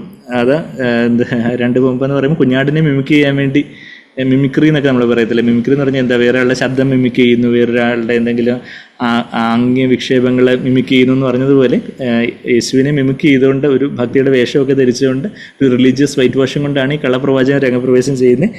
അവൻ 11-ാമത്തെ വാക്യം മുതൽ നമ്മൾ വായിക്കുമ്പോൾ അവന് കുഞ്ഞാടിനെ പോലെ 2 കൊമ്പൊക്കെ ഉണ്ടായിരുന്നു, പക്ഷെ അവൻ വാ തുറന്നപ്പോൾ മഹാസർപ്പത്തെ പോലെ സംസാരിച്ചു എന്നുള്ള കാര്യമാണ് കാണുന്നത്. പിശാചിനെ പോലെ സംസാരിക്കുന്നത്, പക്ഷെ കുഞ്ഞാടിനെ പോലെയുള്ള 2 കൊമ്പൊക്കെ ആയിട്ട് കുഞ്ഞാടിനെ മിമിക് ചെയ്തുകൊണ്ട് വരുന്ന ഒരു വഞ്ചകനായിട്ടാണ് ഈ കള്ളപ്രവാചകൻ, ഫോൾസ് പ്രോഫറ്റ്. അപ്പോൾ ആ ഫോൾസ് പ്രോഫറ്റും എതിർ ക്രിസ്തുവും മഹാസർപ്പവും കൂടെ ഒരു തൃത്വമായിട്ട്, ഈ ദൈവത്തിൻ്റെ തൃത്വം ഉള്ളതുപോലെ പിതാവ് പുത്രൻ പരിശുദ്ധാത്മ, ദൈവത്തിൻ്റെ തൃത്വമില്ല യേശുനാമക്കാരായുള്ള സഹോദരങ്ങളൊക്കെ അങ്ങനെ ദുരുപദേശം പറയുമ്പോൾ സാത്താൻ ആ കാര്യത്തിൽ ഡൗട്ടൊന്നുമില്ല. സാത്താൻ അറിയാം ദൈവത്തിൻ്റെ തൃത്വം ഉണ്ടെന്ന്. അതുകൊണ്ട് സാത്താൻ ഇതിനെ ഇമിറ്റേറ്റ് ചെയ്തുകൊണ്ടുള്ള തൃത്വമാണ് പിതാവ് പുത്രൻ പരിശുദ്ധാത്മാവെന്ന് പറയുന്നത് പോലെ മഹാസർപ്പം, അതായത് പിശാച്, സാത്താൻ, പിന്നെ രണ്ടാമത് എതിർ ക്രിസ്തുവിന് പകരമായിട്ട് പിന്നെ പരിശുദ്ധാത്മാവിൻ്റെ ആ ഒരു സ്ഥാനത്തേക്കാണ് ഈ കള്ളപ്രവാചകൻ വരുന്നത്. പരിശുദ്ധാത്മാവ് യേശുവിനെ ആരാധിക്കാനായിട്ട് നമ്മെ ശക്തിപ്പെടുത്തുന്നത് പോലെ ഈ കള്ളപ്രവാചകനാണ് എതിർ ക്രിസ്തുവിൻ്റെ ബിംബം ഉണ്ടാക്കി അവൻ്റെ മുമ്പാകെ വണങ്ങാൻ വേണ്ടി ലോകജനതയെല്ലാം കൂടി വഞ്ചിക്കുന്നതെന്നുള്ള കാര്യമാണ് നമ്മൾ ആ വെളിപാട് 13-ാം അധ്യായത്തിൻ്റെ അതിൻ്റെ 14-15 വാക്യങ്ങളിലൊക്കെ കണ്ടത്. He deceives those who dwell on the earth, ഭൂവാസികളെയൊക്കെ വഞ്ചിച്ച് ഈ മൃഗത്തിന് പ്രതിമ ഉണ്ടാക്കുവാനും പറയുന്നു. അത് കഴിഞ്ഞിട്ട് ഈ പ്രതിമയ്ക്ക് സംസാരിക്കേണ്ടതിനും മൃഗത്തിന് പ്രതിമയ്ക്ക് സംസാരിക്കേണ്ടതിനും 15-ാമത്തെ വാക്യം, മൃഗത്തിന് പ്രതിമയെ നമസ്കരിക്കാത്തവരൊക്കെയും കൊല്ലിക്കേണ്ടതിനുമൊക്കെ മൃഗത്തിന് പ്രതിമയ്ക്ക് ശ്വാസം കൊടുക്കുവാൻ അതിന് ബലം ലഭിച്ചു. അങ്ങനെ ആ മൃഗത്തിൻ്റെ മുദ്ര 666 എന്നുള്ളൊരു മനുഷ്യൻ്റെ സംഖ്യയാണെന്നുള്ള കാര്യമൊക്കെ 18-ാമത്തെ വാക്യത്തിൽ നമ്മൾ വായിച്ചു. ആ 666 അത് ഒരു പേരിൻ്റെ സംഖ്യയായിട്ടാണ് നമ്മൾ കാണുന്നത്, ഒരു മനുഷ്യൻ്റെ സംഖ്യയായിട്ട് കാണുന്നു. അപ്പോൾ നമ്മൾ അന്തിമവിജയം പുസ്തകം, സാങ്ക്ലറിൻ്റെ അന്തിമവിജയം പുസ്തകത്തിൽ നമ്മൾ അത് സാങ്ക്ലർ എഴുതിയേക്കുന്ന ആ കാര്യങ്ങളൊക്കെ നമ്മൾ വായിച്ചു. അതിൻ്റെ ശരിക്കും ഒരു റിയൽ സിഗ്നിഫിക്കൻസ് ആ സമയത്തായിരിക്കും നമുക്ക് വെളിപ്പെടുന്നത്. ആ ഒരു ജ്ഞാനം ആ സമയത്ത് നമുക്ക് ആവശ്യമുണ്ട്. എന്നാൽ നമ്മളത് കണ്ടായിരുന്നു. യേശുവിൻ്റെ പേര് ഗ്രീക്കിൽ എഴുതുമ്പം ഗ്രീക്കിൽ ഓരോ ആൽഫബറ്റിലും ഓരോ നമ്പറുണ്ട്. ഗ്രീക്കിലാണ് പുതിയ നിയമം എഴുതപ്പെട്ടിട്ടുള്ളത്. അപ്പം ആ യേശുവിൻ്റെ പേര് അത് എഴുതിയിട്ട് ആ ഓരോ ലെറ്റേഴ്സിൻ്റെയും നമ്പേഴ്സ് ആഡ് ചെയ്യുമ്പോൾ 888 എന്ന് വരും. 888 888 ദിവസമാണല്ലോ ഇത്, 1-ാമത്തെ ദിവസം അല്ലെങ്കിൽ 7 കഴിഞ്ഞിട്ടുള്ള 8-ാമത്തെ ദിവസം കർത്താവ് ഉയർത്തെഴുന്നേറ്റ്. അപ്പം 888 എന്ന് നമ്മളവിടെ കാണുന്നു. അപ്പോൾ അതുപോലെ ഈ ക്രിസ്തുവിൻ്റെ പേര് ഗ്രീക്ക് ഭാഷയിൽ അന്ന് അത് വെളിപ്പെടുന്ന സമയത്ത് എഴുതി നോക്കി നമ്മൾ കാൽക്കുലേറ്റ് ചെയ്ത് 666 ആയിരിക്കും എന്നുള്ളൊരു കാര്യം. പിന്നെ 666 6-ാമത്തെ ദിവസമാണ് മനുഷ്യനെ സൃഷ്ടിച്ചത്. അപ്പോൾ മനുഷ്യൻ്റെ സംഖ്യയാണ് ഈ 6. അപ്പോൾ ആ മനുഷ്യൻ്റെ ഒരു തൃത്വം, സാത്താൻ മനുഷ്യനിലൂടെ ആ തൃത്വത്തെ അനുകരിക്കുന്ന ഒരു കാര്യമൊക്കെ, ഒരു ഫ്യൂട്ടൈൽ അറ്റംപ്റ്റൊക്കെയാണ് 666 അവൻ രക്ഷപ്പെടുന്നു എന്നുള്ള കാര്യവും ഒക്കെ നമ്മൾ ആ കാര്യങ്ങളൊക്കെ വായിച്ചായിരുന്നു. പിന്നെ 14-ാം അധ്യായത്തിലേക്ക് ഇപ്പോൾ നമ്മളെത്തി. 14-ാം അധ്യായത്തിൽ അവിടെ കർത്താവിൻ്റെ കൂടെ പർവ്വതത്തിൽ, സിയോൻ പർവ്വതത്തിൽ നിൽക്കുന്ന, സിയോൻ മലയിൽ നിൽക്കുന്ന 144,000 പേരുടെ കൂടെ കാര്യം നമ്മൾ വായിച്ചു. അത് രക്ഷിക്കപ്പെട്ടവരെല്ലാം കൂടെ അവിടെ ചെന്ന് നിൽക്കുന്നില്ല. രക്ഷിക്കപ്പെട്ടവരെല്ലാം കൂടെ ഉള്ള ഒരു പിക്ചർ നമ്മൾ വെളിപാട് 7:9 എണ്ണിക്കൂടാത്ത പുരുഷാരം, great multitude, too numerous to be counted, എണ്ണിക്കൂടാത്ത ഒരു മഹാപുരുഷാരത്തെക്കുറിച്ച് വെളിപാട് 7:9 നമ്മൾ വായിക്കുന്നത്. എന്നാൽ ഇവിടെ വെളിപാട് 14:1 ഒരു ചെറിയ കൂട്ടത്തെക്കുറിച്ചാണ്. 144,000 1,44,000 എന്ന് പറയുമ്പോൾ വലിയൊരു കൂട്ടമായിട്ട് നമുക്ക് തോന്നും. എന്നാൽ കൂടാനുകൂടി മനുഷ്യരുടെ ഇടയിൽ നിന്ന് ഈ ഒരു 144,000 പേര്, അതും എത്രയോ വിശ്വാസികൾ, എത്രയോ ലക്ഷക്കണക്കിന് വിശ്വാസികളുടെ ഇടയിൽ നിന്ന് ഒരു 144,000 പേര് എന്നുള്ള ഒരു ചെറിയ ഒരു സംഖ്യ കർത്താവ് ഫിൽട്ടർ ചെയ്ത് ഗോൾഡ് റിഫൈൻ ചെയ്ത് എടുത്ത ഒരു ഏറ്റവും പ്രഷ്യസ് ആയിട്ടുള്ള ദൈവത്തിന് ഏറ്റവും പ്രഷ്യസ് ആയിട്ടുള്ള ദൈവത്തിൻ്റെ ഒപ്പം നിൽക്കുന്ന സിയോൻ മലയുടെ അടിവാരത്തിലല്ല, അതിൻ്റെ 30% 60% കയറിയവരല്ല, ഒരു ഓട്ടം തികച്ച് 100% കയറി അവർക്ക് ദൈവം കൊടുത്ത വെളിച്ചത്തിനൊത്തവണ്ണം അവർ പരിപൂർണമായിട്ടും കർത്താവിന് വിധേയപ്പെട്ടവരായിരുന്നു. അവരുടെ ജീവിതത്തിൽ പരാജയങ്ങളോ വീഴ്ചകളൊന്നും ഉണ്ടായിട്ടില്ല എന്നുള്ള കാര്യമല്ല. ഈവൻ പൗലോസ് അപ്പോസ്തലന്റെ ജീവിതത്തിൽ പോലും പല വീഴ്ചകൾ വന്നിട്ടുള്ളതായിട്ടൊക്കെ നമ്മൾ അപ്പോസ്തല പ്രവൃത്തികളിൽ തന്നെ കാണുന്നുണ്ട്. പൗലോസ് തിമോഥോസിനെ സർക്കംസൈസ് ചെയ്തു. പിന്നെന്താ, പൗലോസ് ഈ മഹാപുരോഹിതനോട് കോപിക്കുന്ന കാര്യവും എന്നാൽ ഉടനെ തന്നെ താൻ അത് മാപ്പി ചോദിക്കുന്നത് നമ്മളവിടെ കാണുന്നുണ്ട്. അപ്പം ഇന്ന് പൗലോസിന് വരെയും വീഴ്ചകൾ ഉണ്ടായിട്ടുണ്ട്. അപ്പം അതുകൊണ്ട് വീഴ്ചകളില്ലാത്തവരാരും ഇല്ല. മനുഷ്യരെല്ലാവരും പല വീഴ്ചകളിലൂടെ വന്നിട്ടുള്ളവരാ. എന്നാൽ നമുക്ക് കിട്ടിയ വെളിച്ചത്തോട് സമ്പൂർണ്ണമായിട്ടും ആദ്യഫലം എന്ന് വേണം. അത് ആ കാര്യങ്ങളൊക്കെ നമ്മൾ ഇന്നത്തെ പോർഷനിൽ നമ്മൾ വായിക്കുന്ന ആ ഒരു ആദ്യഫലം എന്ന് പറഞ്ഞാൽ ആ ഒരു കൃഷിയിൽ ഇടുന്ന വെള്ളത്തിനും വളത്തിനും ഒക്കെ ആദ്യമായിട്ട് റെസ്പോണ്ട് ചെയ്ത് ആദ്യം കായ്ക്കുന്ന ഫലം ഏറ്റവും മേൽത്തരമായിട്ടുള്ള ഫലമായിരിക്കും. ഫസ്റ്റ് ഫ്രൂട്ട്സ്, അത് ക്വാളിറ്റി ഉള്ളതായിരിക്കും.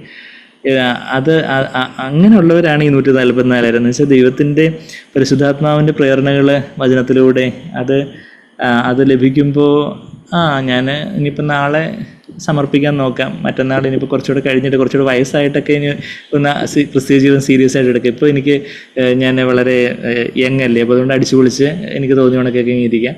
കുറച്ചുകൂടെയൊക്കെ കഴിഞ്ഞിട്ട് വയസ്സായിട്ട് പല്ലൊക്കെ പൊഴിഞ്ഞ് അങ്ങനെയൊക്കെ ആയിരിക്കുന്ന സമയത്ത് ഞാൻ സമർപ്പിക്കാൻ നോക്കാം എന്നൊക്കെ പറഞ്ഞിരിക്കുന്ന അത് ഒരിക്കലും അങ്ങനെ ഒരിക്കലും അല്ല ഫസ്റ്റ് ഫ്രൂട്ട്സ്. മറിച്ച് കർത്താവിൻ്റെ വചനത്തിൽ കർത്താവ് ഏതൊരു വെളിച്ചം തന്നാലും കർത്താവ് എനിക്കത് അനുസരിക്കണം.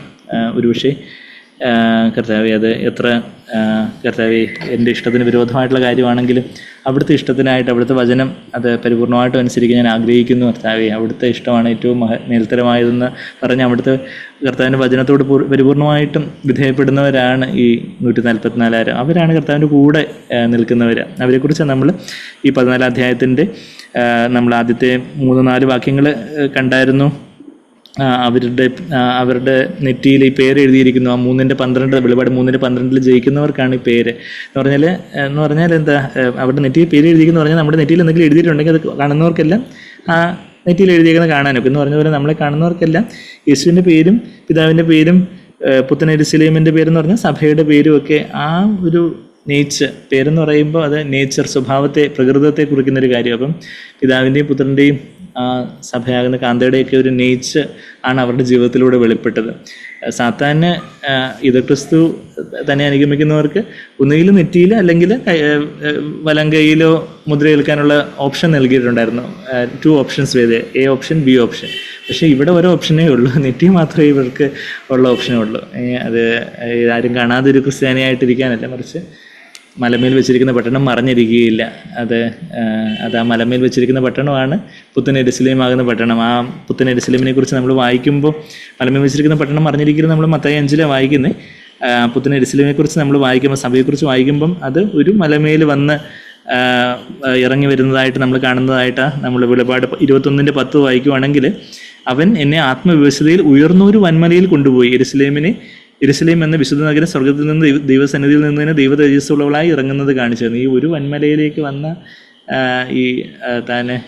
ഈ യെരൂശലേമിനെ എന്നെ കാണുന്നതായിട്ട് നമ്മൾ കാണുന്നുണ്ട്. ആ ഒരു ഗ്രേറ്റ് ആൻഡ് ഹൈ മൗണ്ടനിലേക്ക് ആത്മാവിൽ കൊണ്ടുപോകുന്നു. അവിടെ ഈ പുത്തൻ യെരൂശലേം ഈ മലമേൽ വെച്ചിരിക്കുന്ന പട്ടണമായിട്ട് മറഞ്ഞിരിക്കുന്നില്ല, എല്ലാവർക്കും അത് ദൃശ്യമായിട്ട്. എന്ന് പറഞ്ഞാൽ അതൊരു നമുക്കുള്ള വെളിച്ചം നമ്മൾ മറച്ചു വെക്കരുതെന്ന് പറഞ്ഞിട്ടാണ് കർത്താവ് അത് മത്തായി 5 പറയുന്നത്. മത്തായി 5 ആ വാക്യം നമ്മളൊന്ന് വായിക്കുവാണെങ്കിൽ നമ്മൾ കർത്താവിൻ്റെ പബ്ലിക് ഫോളോവേഴ്സായിട്ട് കർത്താവിനെക്കുറിച്ച് നമ്മൾ ഏതെങ്കിലും രീതിയിൽ കർത്താവിനെക്കുറിച്ചോ കർത്താവിൻ്റെ വചനത്തെക്കുറിച്ചോ കർത്താവിൻ്റെ സഭയെക്കുറിച്ചോ ഒക്കെ ലജ്ജയുള്ളവരാണോ? നമ്മൾ മത്തായി 5 അധ്യായത്തിൽ അവിടെ എന്താ വായിക്കുന്നത്? മലമേൽ വെച്ചിരിക്കുന്ന പട്ടണത്തെക്കുറിച്ച് അതിൻ്റെ 14-ാമത്തെ വാക്യത്തിൽ നമ്മൾ വായിക്കുന്നത്, you are the light of the world, നിങ്ങൾ ലോകത്തിന് വെളിച്ചമാകുന്നു, മലമേൽ വെച്ചിരിക്കുന്ന പട്ടണം മറഞ്ഞിരിക്കുകയില്ലെന്ന് പറഞ്ഞു കഴിഞ്ഞിട്ട് കർത്താവ് എന്താ പറയുന്നത്? വിളക്ക് കത്തിച്ചിട്ട് നമ്മളാകുന്ന വിളക്കിൽ കർത്താവിൻ്റെ വെളിച്ചമാകുന്ന പ്രകാശം ദൈവം കത്തിച്ചു നമ്മൾ രക്ഷിക്കപ്പെട്ടപ്പോൾ. അപ്പം പിന്നെ അതെടുത്ത് പിന്നെ വേറെ എങ്ങോട്ടെടുത്ത് വെക്കരുത്, പറയും കീഴിലെടുത്ത് വെക്കരുത്, തണ്ടിന്മേലാണ് വെക്കേണ്ടത്. വിളക്ക് തണ്ടിന്മേൽ, ലുക്നിയ, ലാംപ് സ്റ്റാൻഡ്, വിളക്ക് തണ്ട്. അതേ വിളക്ക് തണ്ട് എന്നുള്ള അതേ വാക്ക് തന്നെയാണ് വെളിപാട് 1:20 നിലവിളക്ക് എന്ന് നമ്മളവിടെ കാണുന്നത്. ആ നിലവിളക്ക് എന്ന് പറയുന്നത് അത് സഭയാണെന്നാണ് വെളിപാട് 1:20 വായിക്കുന്നത്. അപ്പോൾ ഈ ബാക്കിയുള്ള വിളക്കുകളെല്ലാം ഉള്ള ഒരു വിളക്ക് തണ്ടാണ് സഭ. അപ്പോൾ ആ സഭയിന്മേലാണ് നമ്മളാകുന്ന വിളക്ക് അവിടെ പ്ലേസ്ഡ് ആവേണ്ടത്. നമ്മൾ കർത്താവ് പണിയുന്ന സഭ അത് പൊൻനിലവിളക്കാന്നാണ് നമ്മൾ വായിക്കുന്നത്. അവിടെ വെളിപാട് 1:20 പൊൻനിലവിളക്ക്, ഗോൾഡൻ ലാംപ് സ്റ്റാൻഡ്. പൊന്ന് ദൈവത്തിൽ നിന്നുള്ള ഒരു ഡിവൈൻ ഒറിജിനെ കാണിക്കുന്നൊരു കാര്യം എന്ന് വെച്ചാൽ മനുഷ്യർ പണിയുന്ന ബാബിലോണി സഭയല്ല, മറിച്ച് കർത്താവ് പണിയുന്ന സഭ. ഞാൻ എൻ്റെ സഭയെ പണിയുന്ന മത്തായി 16:16 കർത്താവ് പറയുന്നത് നമുക്കറിയാം. കർത്താവ് പണിയുന്ന സഭയുടെ ഭാഗമായിട്ട് നമ്മളായിരിക്കുമ്പോഴാണ് നമ്മൾ ആ പൊൻനിലവിളക്കിൽ വെക്കുന്ന ഒരു വിളക്കായിട്ടായിത്തീരുന്നത്. അല്ലെങ്കിൽ നമ്മൾ പറയും കീഴിൽ ഒക്കെ വെക്കും.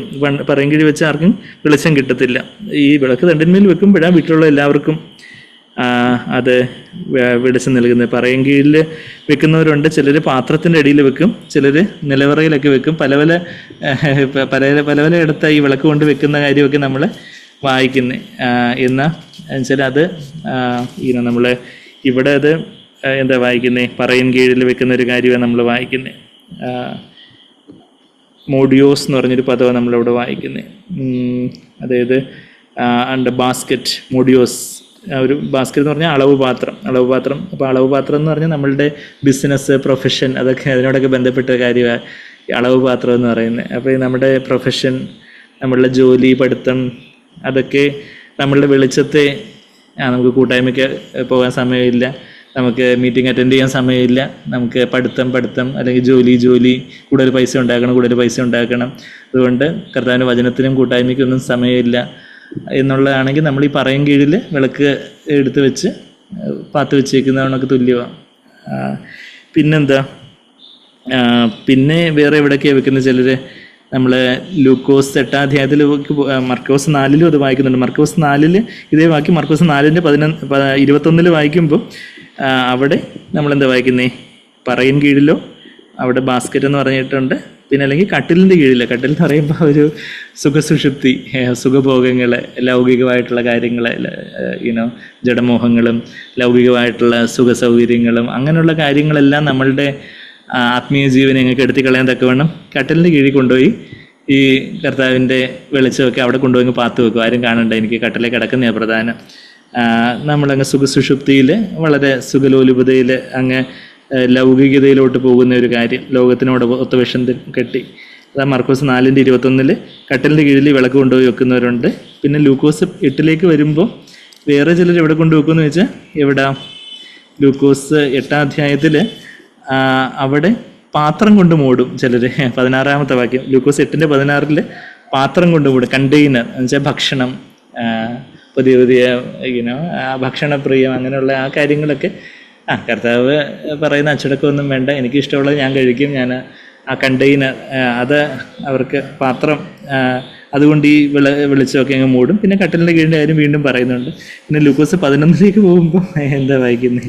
അവിടെ നിലവറയിൽ വെക്കുന്ന കാര്യമാണ് ലൂക്കോസ് 11-ാം അധ്യായത്തിൽ നമ്മളത് വായിക്കുന്നത്. ലൂക്കോസ് 11-ന്റെ 33-ാമത്തെ വാക്യത്തിൽ അവിടെ നിലവറയിലോ പറയും കീഴിലോ എന്ന് വായിക്കുന്നത്. അപ്പം 4 കാര്യങ്ങളാണ്: പറ അല്ലെങ്കിൽ ബാസ്ക്കറ്റ്, പിന്നെന്താ കണ്ടെയ്നർ അല്ലെങ്കിൽ പാത്രം, കട്ടില്, ബെഡ്, സുഖലോലുപത, പിന്നെ നിലവറ എന്ന് പറഞ്ഞാൽ നമ്മുടെ നിക്ഷേപവും നമ്മൾ കാര്യങ്ങളൊക്കെ ഏറ്റവും കാര്യങ്ങളൊക്കെ സൂക്ഷിച്ചു വെച്ചിരിക്കുന്ന നിലവറ, സെല്ലർ, നമ്മളുടെ ബാങ്ക് ബാലൻസ്, നമ്മളുടെ ഷെയർസ്, നമ്മളുടെ വസ്തുക്കൾ, ആസ്തികൾ, അങ്ങനെയൊക്കെയുള്ള ആ കാര്യങ്ങളൊക്കെ അങ്ങ്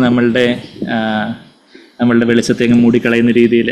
വേറെ ചുരുക്കത്തിൽ പറഞ്ഞ കൺമോഹം, ജഡമോഹം, ജീവനത്തിൻ്റെ പ്രതാപമാണ് ഇതിലെല്ലാം വരുന്ന കാര്യങ്ങൾ. കൺമോഹം, കാണുന്നതെല്ലാം വേണം, പണം കൊണ്ട് വാങ്ങാൻ പറ്റുന്ന കാര്യങ്ങൾ, അത് നിലവറയും ഒക്കെ അതിനകത്ത് വരും, ബിസിനസ്സും കാര്യങ്ങളുമൊക്കെ. ജഡമോഹം, കട്ടിലും കാര്യങ്ങളുമൊക്കെ, ജീവനത്തിൻ്റെ പ്രതാപം, എൻ്റെ ഇഷ്ടം, ഞാൻ എന്ന് പറയുന്ന കാര്യങ്ങൾ, അത് അവിടെ വീണ്ടും പാത്രവും ബാക്കിയുള്ള കാര്യങ്ങളുമൊക്കെ വരും.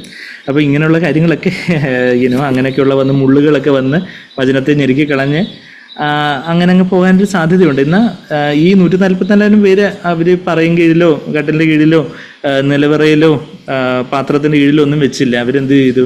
അത് വിളക്ക് തണ്ടിന്മേൽ തന്നെ വെച്ച് കർത്താവിന് വേണ്ടി അവരങ്ങ് എരിഞ്ഞു തീർന്നു. അതുകൊണ്ട് അവർ അവിടെ അന്ന് വെളിപ്പെട്ടു. അതിനൊരു വിലയുണ്ട്, നമ്മുടെ സ്വയജീവൻ്റെ വില, നമ്മുടെ സ്വന്തം ഇഷ്ടത്തിൻ്റെ വില. നമ്മുടെ കർത്താവിനായിട്ട് സമ്പൂർണ്ണമായിട്ടും നമ്മുടെ ജീവിതത്തിന് എന്തെല്ലാം കുറവുകളോ, ഒരുപക്ഷെ ചില പാപങ്ങളോ, ചില കാര്യങ്ങളോ ഒക്കെ നമ്മൾ വീണ്ടും വീണുപോകുന്ന മേഖലകൾ കാണും. നമ്മൾ വീണ്ടും പരാജയപ്പെടുന്ന ചില അനുഭവങ്ങൾ കാണും. പല പ്രയാസങ്ങളോ കാര്യങ്ങളോ എല്ലാം കാണാം. പക്ഷെ അവിടെ എല്ലാം നമ്മൾ വീണാലും എഴുന്നേറ്റ് കർത്താവേ, അവിടുത്തെ വചനം പോലെ എൻ്റെ ഹൃദയത്തിലാവണമേ, എൻ്റെ ജീവിതത്തിലാവണമേ എന്നുള്ളൊരു കരച്ചിലോടെ നമ്മളെ കർത്താവിനോട് പറ്റിച്ചേർന്നിരിക്കുന്നവരാണെങ്കിൽ നമ്മൾ ആ ഒരു 100% കർത്താവിന് വേണ്ടി ആയിത്തീരണം എന്നുള്ള വലിയൊരു അദമ്യമായ വാഞ്ചയോടുകൂടിയാണെങ്കിൽ നമ്മൾ അന്ന് കർത്താവിൻ്റെ കൂടെ കാന്തയായിട്ട് വെളിപ്പെടും. അല്ലെങ്കിൽ നമ്മൾ കല്യാണത്തിന് ക്ഷണിക്കപ്പെട്ടവരായിട്ട് വിശ്വാസം തന്നെ നിലനിന്നില്ലെന്നുണ്ടെങ്കിൽ രക്ഷയും പോകാം എന്നുള്ള കാര്യമൊക്കെ വലിയ ട്രാജഡിയൊക്കെ നമ്മൾ വചനത്തിൽ വായിക്കുന്നുണ്ട്. വിശ്വാസത്തിൽ നിന്ന് വീഴുന്നവരെ കുറിച്ച് വിശ്വാസത്യാഗം സംഭവിച്ചിട്ട് അധർമ്മമൂർത്തി വെളിപ്പെടുന്നതെന്നൊക്കെ നമ്മൾ 2 തെസ്സലോനിക്കർ 2 അധ്യായത്തിന് 4-ാമത്തെ വാക്യത്തിലൊക്കെ അധർമ്മമൂർത്തിയുടെ വെളിപ്പെടലിന് മുമ്പായിട്ട് വിശ്വാസത്യാഗം സംഭവിക്കുന്ന കാര്യമൊക്കെ നമ്മൾ വായിക്കുന്നുണ്ട്. അപ്പം വിശ്വാസത്യാഗം എന്ന് പറഞ്ഞാൽ വിശ്വാസത്തിൽ നിന്ന് വീണു പോകുന്നു വെച്ചാൽ അവർ വിശ്വാസത്താലെ രക്ഷ. അപ്പം വിശ്വാസത്തിൽ നിന്ന് വീണു പോകുന്നത് രക്ഷയിൽ നിന്ന് അവർ നഷ്ടപ്പെട്ടു പോകുന്ന അവസ്ഥയിലോട്ടൊക്കെ പോകാം. അല്ല, പക്ഷെ നമ്മളങ്ങ് കഷ്ടിച്ച് മുഷ്ടിച്ച് അവസാനം വരെ വിശ്വാസത്തിലങ്ങ് നിലനിന്നു. പക്ഷേ നമ്മൾ ദൈവത്തിന് വേണ്ടി ഒരു ഹോൾ ഹാർട്ടഡായിട്ടുള്ള ഒരു സ്റ്റാൻഡ് അല്ലായിരുന്നു. നമുക്ക് എങ്ങനെയെങ്കിലും അങ്ങ് സ്വർഗത്തിൽ എത്തണം, നരകത്തിലോട്ട് പോയി വീഴാൻ വയ്യ, അതുകൊണ്ട് അങ്ങ് എത്തണം, അതിനുവേണ്ടി കർത്താവെ ക്ഷമിച്ചോണേ എന്ന് പറഞ്ഞ് നമ്മൾ ഉത്തരത്തിലും കക്ഷത്തിലുള്ളത് പോയാനും വയ്യ, ഉത്തരത്തിലുള്ളത് വേണം തന്നെ എന്ന് പറയുന്ന രീതിയിൽ ഇങ്ങനെ എത്തിപ്പിടിക്കാൻ നോക്കി ഇവിടെ എത്താതെ അവിടെ അങ്ങ് കഷ്ടിച്ച് രക്ഷപ്പെട്ട് എല്ലാം ഉള്ളതെല്ലാം കത്തിപ്പോയിട്ട് അവസാനം അവർ മാത്രം അങ്ങ് ശേഷിക്കുന്നവരായിട്ടുള്ളവരെ കുറിച്ചൊക്കെ നമ്മൾ 1 കൊരിന്ത്യർ 3:15 വായിക്കുന്നുണ്ട്. അവർക്കൊരു നഷ്ടം സംഭവിക്കും. അപ്പോൾ എന്നാലും അവർ കല്യാണത്തിൽ വിളിക്കപ്പെട്ടവരാണ്. അവർ കാന്തയായിട്ട് അങ്ങ് ചെന്ന സിംഹാസനത്തിൽ ഇരിക്കാൻ അവർക്ക് പറ്റുന്നില്ല എന്ന് കല്യാണത്തിന് വിളിക്കപ്പെട്ടവരാണ്. നമ്മൾ വെളിപാട് 19 അതിൻ്റെ 8-ാമത്തെ വാക്യത്തിൽ അതിൻ്റെ 9-ാമത്തെ വാക്യത്തിൽ കല്യാണത്തിന് കാന്തയായിട്ട് കുഞ്ഞായിട്ട് കല്യാണ സദ്യക്ക് ക്ഷണിക്കപ്പെട്ടവർ ഭാഗ്യവാന്മാർ, blessed are those who invited to the marriage supper of the lamb. അവർ കല്യാണ സദ്യയൊക്കെ കഴിച്ചിരിക്കാം, പക്ഷേ കാന്തയായിട്ടായി തീരുന്നില്ല എന്നുള്ളൊരു നിത്യതയിൽ അത് അവർക്കൊരു നമ്മൾ കർത്താവിൻ്റെ മുമ്പാകെ ന്യായത്തിന് മുമ്പാകെ നിൽക്കുമ്പോൾ നമുക്കതൊരു ദുഃഖമായി മാറും. നമ്മൾ കർത്താവിൻ്റെ വരവെങ്കിൽ ലജ്ജിച്ചു പോകുന്നവരെ കുറിച്ച് വിശ്വാസികളോട് തന്നെ മുന്നറിയിപ്പ് കൊടുക്കുന്നതായിട്ടൊക്കെ നമ്മൾ 1 യോഹന്നാൻ 2:28 വാക്യത്തിൽ നമ്മളത് കഴിഞ്ഞ ആഴ്ച നമ്മൾ ആ വാക്യങ്ങളൊക്കെ കണ്ടായിരുന്നു. നമ്മുടെ വെള്ളിയാഴ്ച ദിവസം കണ്ടായിരുന്നു. നിങ്ങൾ കുഞ്ഞുങ്ങളെ നിങ്ങൾ കർത്താവിൽ വസിക്കുവിൻ, അല്ലെങ്കിൽ നിങ്ങൾ ലജ്ജിച്ചു പോകും, കർത്താവിൻ്റെ വരവെങ്കിൽ ലജ്ജിച്ചു പോകുന്നവരുടെ കൂട്ടത്തിലായി പോകുന്നുള്ള കാര്യമൊക്കെ നിങ്ങൾ ധൈര്യം ഉണ്ടാകേണ്ടതിന് അവനിൽ വസിക്കുവിൻ എന്നുള്ള കാര്യമൊക്കെ നമ്മൾ 1 യോഹന്നാൻ 2:28 വാക്യത്തിലൊക്കെ നമ്മൾ കഴിഞ്ഞ വെള്ളിയാഴ്ചയും വീണ്ടും കണ്ടായിരുന്നല്ലോ. അപ്പോൾ ആ 144 പേരുടെ ശബ്ദം എങ്ങനെയുള്ളതാണ്? കർത്താവിൻ്റെ ശബ്ദമാണ് അവരുടെ ശബ്ദം, കാന്തയുടെ ശബ്ദം. അതായത് മുല്ലപ്പൂമ്പൊടി ഏറ്റി കിടക്കും കല്ലിനും ഉണ്ടാവൊരു സൗരഭ്യം എന്ന് പറഞ്ഞതുപോലെ കാന്ത സ്വതവേ അവൾക്കൊരു മഹത്വമില്ല എന്ന കുഞ്ഞാടിൻ്റെ മഹത്വമാണ് കാന്തയുടെ മഹത്വം. അതാ നമ്മൾ വെളിപാട് 21 ഈ കാന്തയെക്കുറിച്ച് പറയുമ്പോൾ having the glory of God, അതാ 21-11 വാക്യം. അതിൻ്റെ ജ്യോതിസ് മലയാളത്തിൽ 10-ാമത്തെ വാക്യമാണ്. ദൈവ തേജസ്സുള്ളതായി ഇറങ്ങുന്നത് കാണിച്ചു തന്നു. Having the glory of God, ദൈവത്തിൻ്റെ തേജസ് അവളുടെ തേജസ്, അവൾക്ക് സ്വന്തമായിട്ടുള്ള ഒരു തേജസ്സല്ല, മറിച്ച് കാന്തനോട് ചേർന്ന് നിൽക്കുമ്പോൾ ഉള്ള ആ കാന്തൻ്റെ ഉള്ള അതേ പരിശുദ്ധാത്മാവിൻ്റെ അഭിഷേകം തന്നെയാണ് കുഞ്ഞാടിൻ്റെ കാന്തയുടെ തേജസ്സായിട്ട് വെളിപ്പെടുന്നത്. അപ്പോൾ അവളുടെ ശബ്ദവും കാന്തൻ്റെ ശബ്ദം പോലെയാണ് കാന്തയുടെ ശബ്ദം. പെരുവെള്ളത്തിൻ്റെ ഇരച്ചിൽ പോലെ കർത്താവിൻ്റെ ശബ്ദമെന്ന് നമ്മൾ വെളിപാട് 1:15 നമ്മൾ കണ്ടു. പിന്നെ കാഹളധ്വനി പോലെ ഗാംഭീര്യമുള്ളതാണ് കർത്താവിൻ്റെ ശബ്ദമെന്ന് വെളിപാട് 1:10 നമ്മൾ കണ്ടു. അപ്പോൾ ഇവിടെയും പെരുവെള്ളത്തിൻ്റെ ഇരച്ചിൽ പോലെ കൃപ നിറഞ്ഞതാണ് എന്ന് പറഞ്ഞാൽ കൃപയാകുന്ന ജീവജലത്തിൻ്റെ നദികൾ നമ്മുടെ സംസാരത്തിൽ മറ്റുള്ളവർക്കൊരു ആശ്വാസവും ഉത്സാഹവും. എന്നാൽ അവിടെ കൊണ്ട് നിൽക്കുന്നില്ല, വലിയൊരു ഇടിമുഴക്കം പോലെ ചില സമയത്ത് വളരെ കാർക്കശത്തോടെ നമ്മൾ ചിലപ്പോൾ പുൾപ്പിറ്റൊക്കെ അടിച്ച് ആരെങ്കിലും ഉറങ്ങുന്നുണ്ടെങ്കിൽ ഒന്ന് എഴുന്നേൽപ്പിച്ച് അപ്പോൾ വലിയൊരു കാഹളധ്വനി പോലെ എല്ലാവരും ഒന്ന് ഞെട്ടിച്ച് അങ്ങനെ ഒരു കൃപയും സത്യവും നിറഞ്ഞതാണ് കർത്താവ് നമ്മൾ വായിക്കുന്നുണ്ട്. ഗ്രേസ് ആൻഡ് ട്രൂത്ത് വെളിപാട് യോഹന്നാൻ 1:14. അപ്പം അതുകൊണ്ട് പെരുവെള്ളത്തിൻ്റെ ഇരച്ചിൽ പോലെയും വലിയൊരു ഇടിമുഴക്കം പോലെ അവർ പാപത്തിനെതിരെ, പാരമ്പര്യത്തിനെതിരെ, ആലസ്യത്തിനെതിരെ, ലൗകികതയ്ക്കെതിരെ, ലോകമയത്വത്തിനെതിരെ, കോംപ്രമൈസിനും വിട്ടുവീഴ്ചയ്ക്കൊക്കെ എതിരെ ഒരു കാർക്കശ്യത്തോടുള്ള നിലപാട്, അവർ വലിയൊരു ഇടിമുഴക്കം പോലെ ഒരു കർത്താവിനായിട്ടൊരു സ്റ്റാൻഡ് എടുത്ത ഒരു കാന്ത, ഒരു നിലപാടെടുത്ത കാന്ത. അപ്പം പെരുവെള്ളത്തിൻ്റെ ഇരച്ചിൽ പോലെയും വലിയൊരു ഇടിമുഴക്കം പോലെയും സ്വർഗത്തിൽ നിന്നൊരു ഘോഷം കേട്ടു. വെളിപാട് 14:2.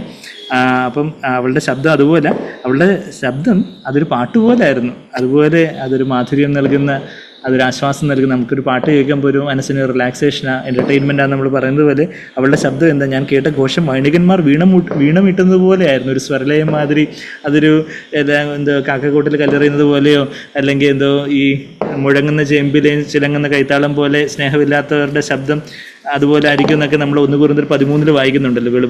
നമുക്കറിയാം ആ 1 കൊരിന്ത്യർ 13:1 നേരെ തിരിച്ച സ്നേഹം ഇല്ലാത്തവരുടെ ശബ്ദം എങ്ങനെയാണ്, നമ്മളുടെ വാക്കുകളിൽ പരിശുദ്ധാത്മാവിൻ്റെ സ്നേഹത്തിൻ്റെ മാധുര്യം ഇല്ലെങ്കിൽ നമ്മളുടെ ശബ്ദം എങ്ങനെ ഇരിക്കുന്ന പറയുന്നത്. ഇവിടെ 1 കൊരിന്ത്യർ 13:1 ഞാൻ മനുഷ്യരുടെയും ദൂതന്മാരുടെയും ഭാഷകളിൽ അന്യഭാഷ ഒക്കെ യഥാർത്ഥത്തിലുള്ള അന്യഭാഷ ആവട്ടെ, ഇനിയിപ്പം കൃത്രിമമായിട്ട് ഇന്നത്തെ ക്രിസ്തീയ ലോകത്തെ പലരും ഭൂരിഭാഗം പറയുന്ന പോലെ കൃത്രിമ വ്യാജമായിട്ടുള്ള അന്യഭാഷ ആവട്ടെ, അങ്ങനെയൊക്കെ സംസാരിച്ചാലും യഥാർത്ഥത്തിലുള്ള കർത്താവിൻ്റെ സ്നേഹം ഇല്ലയെന്നുണ്ടെങ്കിൽ മുഴങ്ങുന്ന ചെമ്പ്, ചിലമ്പുന്ന കൈത്താളം എന്നൊക്കെ പറഞ്ഞാൽ ചിലപ്പോൾ നമുക്ക് മനസ്സിലാകത്തില്ല. അപ്പം സാധാരണ ഞാൻ പറയുന്ന എക്സാമ്പിൾ എന്ന് പറഞ്ഞാൽ ഈ പിള്ളേർ ചിലപ്പം പ്ലേറ്റിനകത്ത് സ്പൂൺ ഇട്ടിങ്ങനെ ശബ്ദം ഉണ്ടാക്കും, അയ്യോ ഒന്ന് നിർത്ത് എന്ന് പറയും. അല്ലെങ്കിൽ ചിലപ്പോൾ ഇവർ കസേര ഇങ്ങനെ അഴിച്ചുകൊണ്ട് പോകുമ്പോൾ കൃന്നൊരു ശബ്ദം കേൾക്കണം.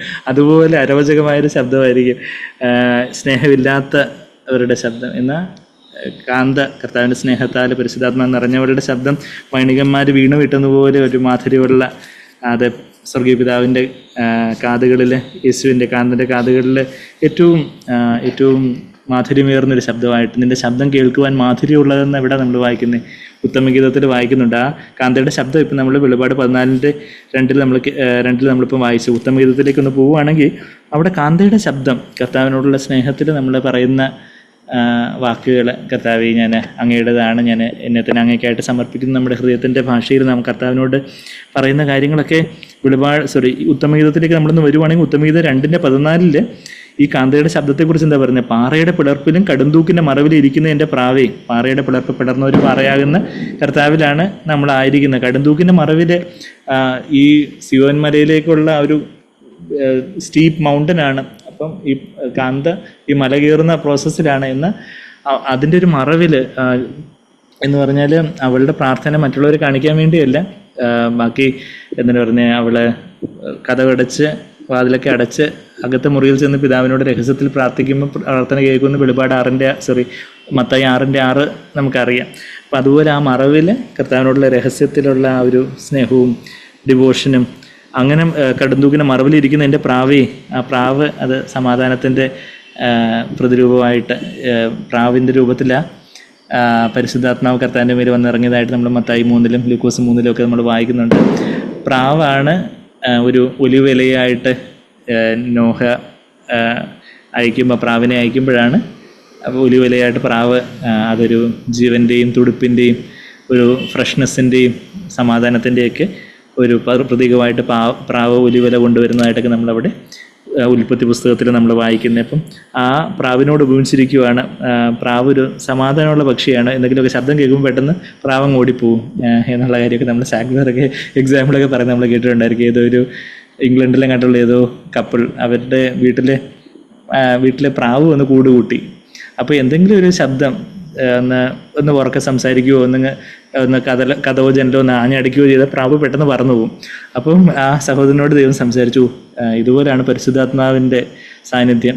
പരിശുദ്ധാത്മാവ് ദുഃഖിച്ചങ്ങ് പരിശുദ്ധാത്മാവിൻ്റെ നിറവ് നമ്മളിൽ നിന്ന് കുറഞ്ഞു പോകുന്നത് എപ്പോഴാണ്? ചിലപ്പം നമ്മളിന്ന് ആവശ്യമില്ലാത്ത ഒരു ശബ്ദകോലാഹലം, ആ ഒരു ക്ലാമർ, ആ ഒരു കൂറ്റാരം എന്ന് പറഞ്ഞാൽ ശബ്ദം ഉണ്ടാക്കുന്നു, നമ്മുടെ ഒരു കൃപയില്ലാത്തുള്ള സംസാരം, അങ്ങനെയൊക്കെയുള്ളത് വരുമ്പം ഈ പ്രാവങ്ങ് പറന്നു പോകും. അപ്പോൾ ഈ പ്രാവിനോടാണ് കാന്ത ഉപമിച്ചിരിക്കുന്നത്. അതിനായിട്ട് പറയും, നിൻ്റെ മുഖം ഒന്ന് കാണട്ടെ, ആത്മീയ സൗന്ദര്യത്തെക്കുറിച്ച് അത് പറയുന്നത്, നിൻ്റെ സ്വരം ഒന്ന് കേൾക്കട്ടെ, നിൻ്റെ സ്വരം ഇമ്പമുള്ളതും മുഖ സൗന്ദര്യമുള്ളതുമാകുന്നു. കർത്താവിൻ്റെ ആത്മാവിൻ്റെ സൗന്ദര്യം, കർത്താവിൻ്റെ താഴ്മയുടെയും നിർമ്മലതയുടെയും കർക്കശത്തിൻ്റെയൊക്കെ ഒരു സൗന്ദര്യമുണ്ട്. എന്നാൽ പിന്നെ സ്വരം ഇമ്പമുള്ളതാണ്. കാന്തയുടെ സ്വരം ഇമ്പമുള്ളതാണെന്നുള്ള കാര്യമാണ്. നമ്മുടെ സ്വരം കർത്താവിന് ഇമ്പമുള്ളതാണ്. നമ്മൾ കാന്തയെപ്പോലെ കർത്താവിനായിട്ട് വിധേയപ്പെട്ടവരാണെങ്കിൽ അതേപോലെയാണ് വൈണികന്മാർ എന്ന് വെച്ചാൽ ഹാർപ്പിസ്റ്റുകൾ, അതായത് വലിയ എക്സ്പേർട്ടായിട്ടുള്ള ഹാർപ്സൊക്കെ വായിക്കാനൊക്കുന്ന വീണകളൊക്കെ വായിക്കാനൊക്കുന്ന ആൾക്കാർ.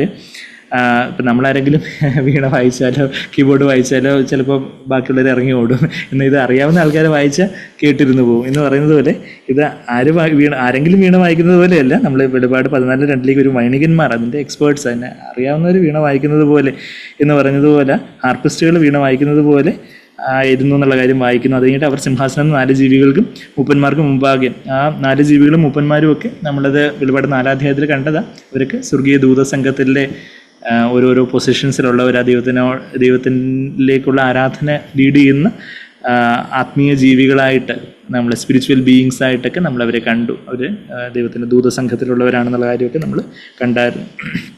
അപ്പോൾ അവരുടെയൊക്കെ മുമ്പായിട്ട് ഒരു പുതിയ പാട്ട് പാടും, ഒരു ഫ്രഷ് ആയിട്ടുള്ളൊരു പാട്ടാണ്. പുതിയ മന്ന എന്ന വണ്ണം, എന്ന് പറഞ്ഞാൽ ആദിവിശുദ്ധ സ്ഥലത്തെ പുതിയ മന്ന എന്ന വണ്ണം ഉള്ളൊരു ഫ്രഷ്നെസ് ഉണ്ട്. അവർ ഭൂമിയിൽ നിന്ന് വിലയ്ക്ക് വാങ്ങിയവരാണ്.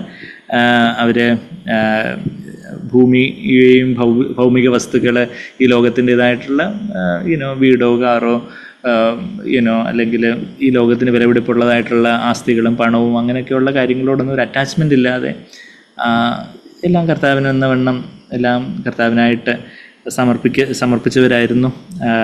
എബ്രഹാം ഇസ്ഹാക്കിനെ സമർപ്പിച്ചു. എന്നാൽ ഇസ്ഹാക്കിനെ ദൈവം തിരിച്ചു കൊടുത്തതുപോലെ ഇസ്ഹാക്കിനെ പിന്നീട് എബ്രഹാം ഗ്രാബ് ചെയ്ത് വെച്ചുകൊണ്ടിരുന്നില്ല, മറിച്ച് തുറന്ന കൈകളിലായിരുന്നു നമ്മൾ കേൾക്കുന്നത് പോലെ, നമ്മൾ വായിക്കുന്നത് പോലെ. അതുപോലെ ആ ഒരു തുറന്ന കരങ്ങളിൽ നമ്മളുടെ ഈ ഭൂമിയുടെ കാര്യങ്ങളോടൊന്നും ഗ്രാബ് ചെയ്ത് അയ്യോ അത് എന്ത് പറ്റും ഇതെന്ത് പറ്റും നമ്മളെല്ലാം ഇങ്ങനെ ഗ്രാബ് ചെയ്ത് അയ്യോ ഷെയർസ് എല്ലാം ഇടിഞ്ഞു, അല്ലെങ്കിൽ എന്തെങ്കിലും നമുക്ക് ചിലപ്പം പല സാമ്പത്തികമായിട്ടോ ഭൗതികമായിട്ടുള്ള കാര്യങ്ങളെക്കുറിച്ചൊക്കെയുള്ള ആ ഒരു പറ്റിച്ചേരലില്ലാതെ അതെല്ലാം തനിക്കുള്ളതൊക്കെയും വിട്ടുപിരിഞ്ഞില്ലെങ്കിൽ ശിഷ്യനായിരിക്കാൻ യോഗ്യതയില്ലെന്നുള്ള കാര്യമൊക്കെ നമ്മൾ ലൂക്കോസ് 14:33 കഴിഞ്ഞ ആഴ്ച നമ്മൾ കണ്ടായിരുന്നു. അപ്പം ഭൂമിയിൽ നിന്ന് വിലയ്ക്ക് വാങ്ങിയവരായിരുന്ന ഈ 144 പേർക്കല്ലാതെ ആർക്കും ആ പാട്ട് പഠിക്കാൻ സാധിച്ചില്ല. ബാക്കിയുള്ളവരെല്ലാം പാട്ട് പഠിക്കാനായിട്ട് പരിശുദ്ധാത്മാവ് എല്ലാവരെയും ട്രെയിനിങ് ക്ലാസ് 10 പേരെ കീബോർഡ് പഠിപ്പിക്കാൻ വേണ്ടി ഏൽപ്പിച്ചു. കുറച്ച് കഴിയുമ്പോഴത്തേക്കും 5 പേര് അങ്ങ് വിട്ടുപോയി. എന്ന് വെച്ചാൽ അവർക്കിത് പറ്റത്തില്ലെന്ന് മനസ്സിലായി എന്ന് പറഞ്ഞതുപോലെ, അല്ലെങ്കിൽ ചിലർ സംഗീതം പഠിപ്പിക്കാനായിട്ട് 100 പേരെ ചേർത്തു. അവസാനം വരെ എല്ലാ ഗ്രാജുവേഷൻ സെറമണി എത്തിയപ്പോൾ 30 പേരെ ഉള്ളായിരുന്നു, ബാക്കി 70 പേരും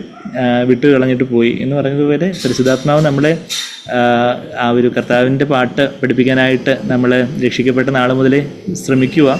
നമുക്ക് ഒരു കർത്താവിൻ്റെ ആ ഒരു പിച്ചിലേക്ക് ഇൻസ്പിരിറ്റ് പരിശുദ്ധാത്മാവിൽ ആയിരുന്നപ്പോൾ താൻ കർത്താവിൻ്റെ ശബ്ദം കേൾക്കുകയും കർത്താവിനെ കാണുകയൊക്കെ ചെയ്തെന്ന് യോഹന്നാൻ അപ്പോസ്തലൻ പറഞ്ഞതുപോലെ പരിശുദ്ധാത്മാവിൻ്റെ നിറവിൽ ആ ഒരു in tune with the Lord ആകുവാനും, റേഡിയോ ഒക്കെ ട്യൂൺ ചെയ്യുന്നത് പോലെ കർത്താവിൻ്റെ സ്റ്റേഷനിലേക്ക് എപ്പോഴും ട്യൂൺ ചെയ്ത് വെക്കാനൊക്കെ പരിശുദ്ധാത്മാവ് നമ്മളെ അതായത് നമുക്ക് പരാകുല ചിന്തകളോ പരാതിയോ വെറുപ്പോ ദേഷ്യമോ ദുർമോഹങ്ങളോ മറ്റുള്ളവരെ വിധിക്കുന്ന മനോഭാവമോ നികളവോ അങ്ങനെയൊക്കെയുള്ള വരുന്ന സമയത്ത് പരിശുദ്ധാത്മാവ് നമ്മളോട് പറയും, ഇതല്ല നിൻ്റെ ഇഷ്ടം പോലെ അല്ല, എൻ്റെ ഇഷ്ടം പോലെ ആവണമെന്ന് കർത്താവ് നമ്മളോട് പറയുമ്പോൾ നമ്മളവിടെ അല്ല എനിക്ക് എൻ്റെ ഇഷ്ടം പോലെ അങ്ങ് ജീവിക്കണമെന്ന് പറഞ്ഞ് നമ്മൾ പറഞ്ഞുകൊണ്ടിരിക്കുമ്പോൾ നമുക്ക് ഈ പാട്ടൊന്നും പഠിക്കാൻ പറ്റത്തില്ല. മറിച്ച് കൂറ്റാരവും അതുപോലുള്ള വലിയ ക്ലാമറും ക്രോധവും ഒക്കെ ആയിരിക്കും. നമ്മളത് കഴിഞ്ഞ 2 ആഴ്ചകളിൽ നമ്മൾ ആ കാര്യങ്ങളൊക്കെ വായിച്ചു. എഫേസ്യർ 4:30 വാക്യത്തിൽ വലിയ ക്രോധവും കാര്യങ്ങളൊക്കെ വിട്ടെറിഞ്ഞ് കളയണമെന്ന് പറയുന്നുണ്ട്. അത് കഴിഞ്ഞിട്ടാണ് പരിശുദ്ധാത്മാവിൻ്റെ നിറവിൽ കർത്താവിനോട് ആത്മീയ ഗീതം പാടുന്ന കാര്യമൊക്കെ എഫേസ്യർ 5:20 നമ്മൾ വായിക്കുന്നത്. അപ്പോൾ നമ്മുടെ ജീവിതത്തിലും പരിശുദ്ധാത്മ നമ്മളിൽ ഒന്ന് നിറഞ്ഞ് കർത്താവിനൊരു ആത്മീയ ഗീതം പാടണമെങ്കിൽ, കർത്താവിനുള്ള ഒരു പുതിയ പാട്ട് പാടണമെങ്കിൽ നമ്മളിൽ പരാതിയുടെയും പെറുവെറുപ്പിൻ്റെയും നമ്മൾ കഴിഞ്ഞ ഞായറാഴ്ച പാടിയ ആവലാദികൾക്കില്ല സമയം, സ്തോത്രം സ്തുതി കരേറ്റാം കർത്താവിന് ആവലാദികൾക്കില്ല സമയം എന്നൊക്കെ പറഞ്ഞ് നമ്മൾ കഴിഞ്ഞ ഞായറാഴ്ച പാടിയതുപോലെ ആവലാദികളുടെ പരാതി വെറുപ്പ്, ആ ഒരു അസ്വസ്ഥതയും അങ്ങനെയൊക്കെയുള്ള കാര്യങ്ങളെല്ലാം അതെല്ലാം ജഡത്തിലുള്ള കാര്യങ്ങൾ, അതെല്ലാം കർത്താവിന് സമർപ്പിച്ച് ആ ഭാരങ്ങളെല്ലാം കർത്താവിന് സമർപ്പിച്ച് പരിശുദ്ധാത്മാവ് നിറഞ്ഞ് കർത്താവിന് വേണ്ടി പാടാൻ ശീലിച്ചവർ അന്ന് അവർക്ക് മാത്രമേ ആ സ്തോത്രത്തിൻ്റെ പാട്ട് പാടാൻ കഴിഞ്ഞുള്ളൂ. അതേപോലുള്ള പാട്ടിൻ്റെ കാര്യമൊക്കെ നമ്മൾ വെളിപാട് അടുത്ത അധ്യായത്തിലും 15 അധ്യായത്തിലും ഒക്കെ ആ പാട്ടിൻ്റെ കാര്യമൊക്കെ നമ്മൾ വായിക്കുന്നുണ്ട്. അവിടെ മോശയുടെ പാട്ടിനെ കുറിച്ചൊക്കെ നമ്മൾ വായിക്കുന്നുണ്ട്. അതിലേക്കൊന്നും ഞാനിപ്പം പോകുന്നില്ല. ആ പോഷൻ വരുമ്പോൾ നമുക്കതൊക്കെ കാണാമല്ലോ. പിന്നെ നമ്മളെന്താ വായിക്കുന്നത്? അപ്പോൾ വേറെ ആർക്കും പാട്ട് പാടാനില്ല. പിന്നെ നമ്മൾ 4-ാമത്തെ വാക്യം കഴിഞ്ഞ ആഴ്ച ഒന്ന് കാണാൻ തുടങ്ങി. അവർ കന്യകമാരാകിയ സ്ത്രീകളോടുകൂടി മാലിന്യപ്പെടാത്തവർ എന്ന് പറയുമ്പോൾ അത് അവർ അവിവാഹിതരായിരുന്നു എന്നുള്ളൊരു കാര്യമല്ല നമ്മളവിടെ വായിക്കുന്നത്. എന്ന് വെച്ചാൽ ഇവിടെ പറയുന്ന സ്ത്രീകൾ ഏതാണെന്നുള്ള കാര്യം നമ്മൾ കഴിഞ്ഞ ആഴ്ച കണ്ടു. വെളിപാട് നമ്മളത് അന്തിമപൂജ പുസ്തകത്തിന് സാങ്ക്ലർ ക്ലിയർ ആയിട്ട് എഴുതിയിട്ടുള്ള കാര്യം നമ്മൾ കണ്ടു. ആ സ്ത്രീകൾ ആരാന്ന് ചോദിച്ചാൽ അത് വെളിപാട് 17-ാം അധ്യായത്തിന് 5-ാമത്തെ വാക്യത്തിൽ ബാബിലോൺ എന്ന മഹാവേശിയും അവളുടെ പുത്രിമാരുമാണ് ഈ സ്ത്രീകൾ.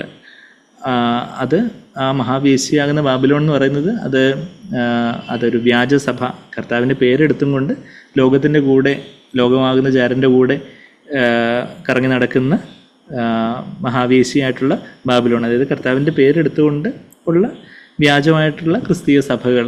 എന്നുവെച്ചാൽ യേശുവിൻ്റെ കർത്താവിനെ വിളിക്കുന്ന ഇവനുമല്ല എൻ്റെ ഇഷ്ടം ചെയ്യുന്നവനാണ് സ്വർഗ്ഗരാജ്യത്തിൽ പ്രവേശിക്കുന്നതെന്ന് കർത്താവ് മത്തായി 7:21 പറയുന്ന കാര്യം നമുക്കറിയാം. കർത്താവിനെ വിളിക്കുകയും ചെയ്യുന്ന പണത്തിനായിട്ട് ലോകത്തിനായിട്ട് പല കൊള്ളരുതായ്മകളും പല കള്ളത്തരങ്ങളും ഒക്കെ ചെയ്യുകയും പണത്തിനായിട്ടും മനുഷ്യമാനത്തിനായിട്ടും ഭൗകസുഖങ്ങൾക്കായിട്ടും ഒക്കെ കർത്താവിൻ്റെ പേര്, കർത്താവിൻ്റെ വചനമൊക്കെ ദുരുപയോഗം ചെയ്യുന്ന വ്യാജസഭ ഇന്ന് നമുക്ക് ചുറ്റും നോക്കിയാൽ കാണാനൊക്കുന്ന കാര്യങ്ങളാണ്. ആ വ്യാജസഭയുടെ ആത്മാവ് നമ്മളിലേക്കും വരാനുള്ളൊരു സാധ്യത ഉള്ളൊരു ജഡത്തിലാണ് നമ്മളും ഉള്ളത്. അപ്പോൾ ആ കാര്യങ്ങളൊക്കെയാണ് നമ്മൾ ആ സ്ത്രീകളെക്കുറിച്ച് അവിടെ പറയുന്നത്. അപ്പോൾ ആ സ്ത്രീകളല്ലാതെ കല്യാണം വിലക്കുന്നത്, വിവാഹം വിലക്കുന്നത് അത് പിശാചിൻ്റെ ഉപദേശമാണെന്നുള്ള കാര്യം നമ്മളത് കഴിഞ്ഞ ആഴ്ച നമ്മൾ കണ്ടു. 1 തിമോത്തിയോസ്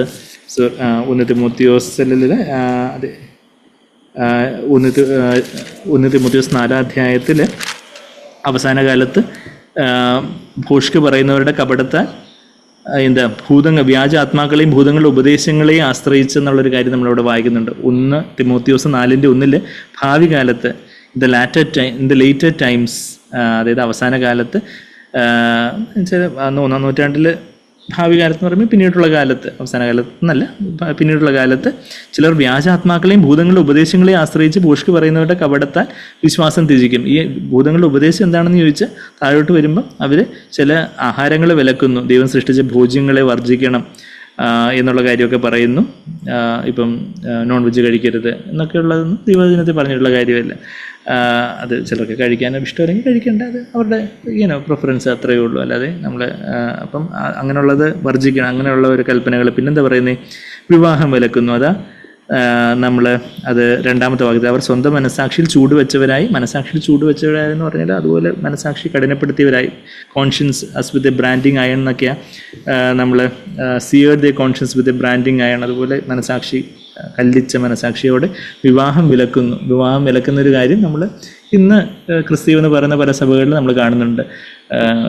ശുശ്രൂഷ പൗരോഹിത്യം വേണമെങ്കിൽ വിവാഹം വിലക്കുന്ന കത്തോലിക്ക സഭയുടെ കാര്യമൊക്കെ നമുക്കറിയാം. പിന്നെ ഓർത്തഡോക്സ് യാക്കോബ സഭയിലൊക്കെ അതിൻ്റെ കൂടുതൽ വലിയ ബിഷപ്പോ മെത്രോപൊലീത്തയൊക്കെ ആവണമെങ്കിൽ വിവാഹം വിലക്കുന്ന സഭകളുണ്ട്.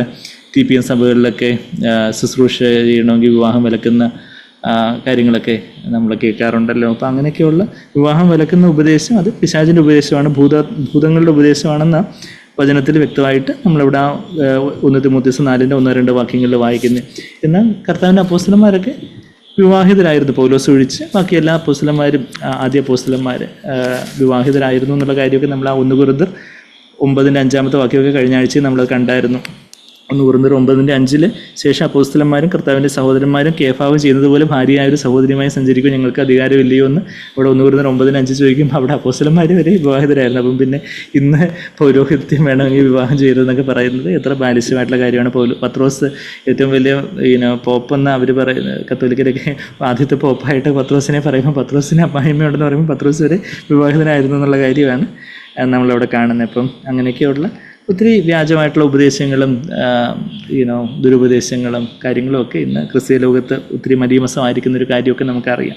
അപ്പം ഞാൻ പറഞ്ഞു വരുന്നത് വെച്ചാൽ നമ്മളിവിടെ തിരിച്ച് വെളിപാട് 14:4 പറയുന്ന ആ ഒരു അവർ കന്യകമാരാകൽ സ്ത്രീകളോട് മാലിന്യപ്പെടാത്തവരെന്ന് പറയുമ്പോൾ അത് ആത്മീയ വ്യഭിചാരത്തെക്കുറിച്ചാണ് പറയുന്നത് എന്നുള്ളൊരു കാര്യം നമ്മൾ അവിടെ നിന്ന് മനസ്സിലാക്കുക. ആത്മീയ വ്യഭിചാരം എന്ന് പറഞ്ഞാൽ അതെന്താണെന്ന് നമ്മൾ യാക്കോബ് 4:4 കഴിഞ്ഞ ആഴ്ച നമ്മൾ കണ്ടു. വ്യഭിചാരിണികളായുള്ളവർ, അഡൽട്രസസ്, ലോകത്തോടുള്ള ചങ്ങാത്തമാണ് ആത്മീയ വ്യഭിചാരം. അതായത് യേശുവിൻ്റെ പേരും പറഞ്ഞ് യേശുവിന് മണവാട്ടിയാണെന്ന് പറയുകയും ചെയ്യുന്നുണ്ട്. എന്നാൽ ലോകം എന്ന് പറഞ്ഞാൽ എന്താ? കൺമോഹം, ജഡമോഹം, ജീവനത്തിൻ്റെ പ്രതാപം, പണം, മനുഷ്യമാനം, ഭൗതിക സുഖങ്ങൾ, ആ കാര്യങ്ങൾക്ക് പിന്നാലെ യേശുവിൻ്റെ പേരും പറഞ്ഞു പോകുമ്പോൾ അത് ആത്മീയ വ്യഭിചാരമാണ് എന്ന് പറയുന്നത്.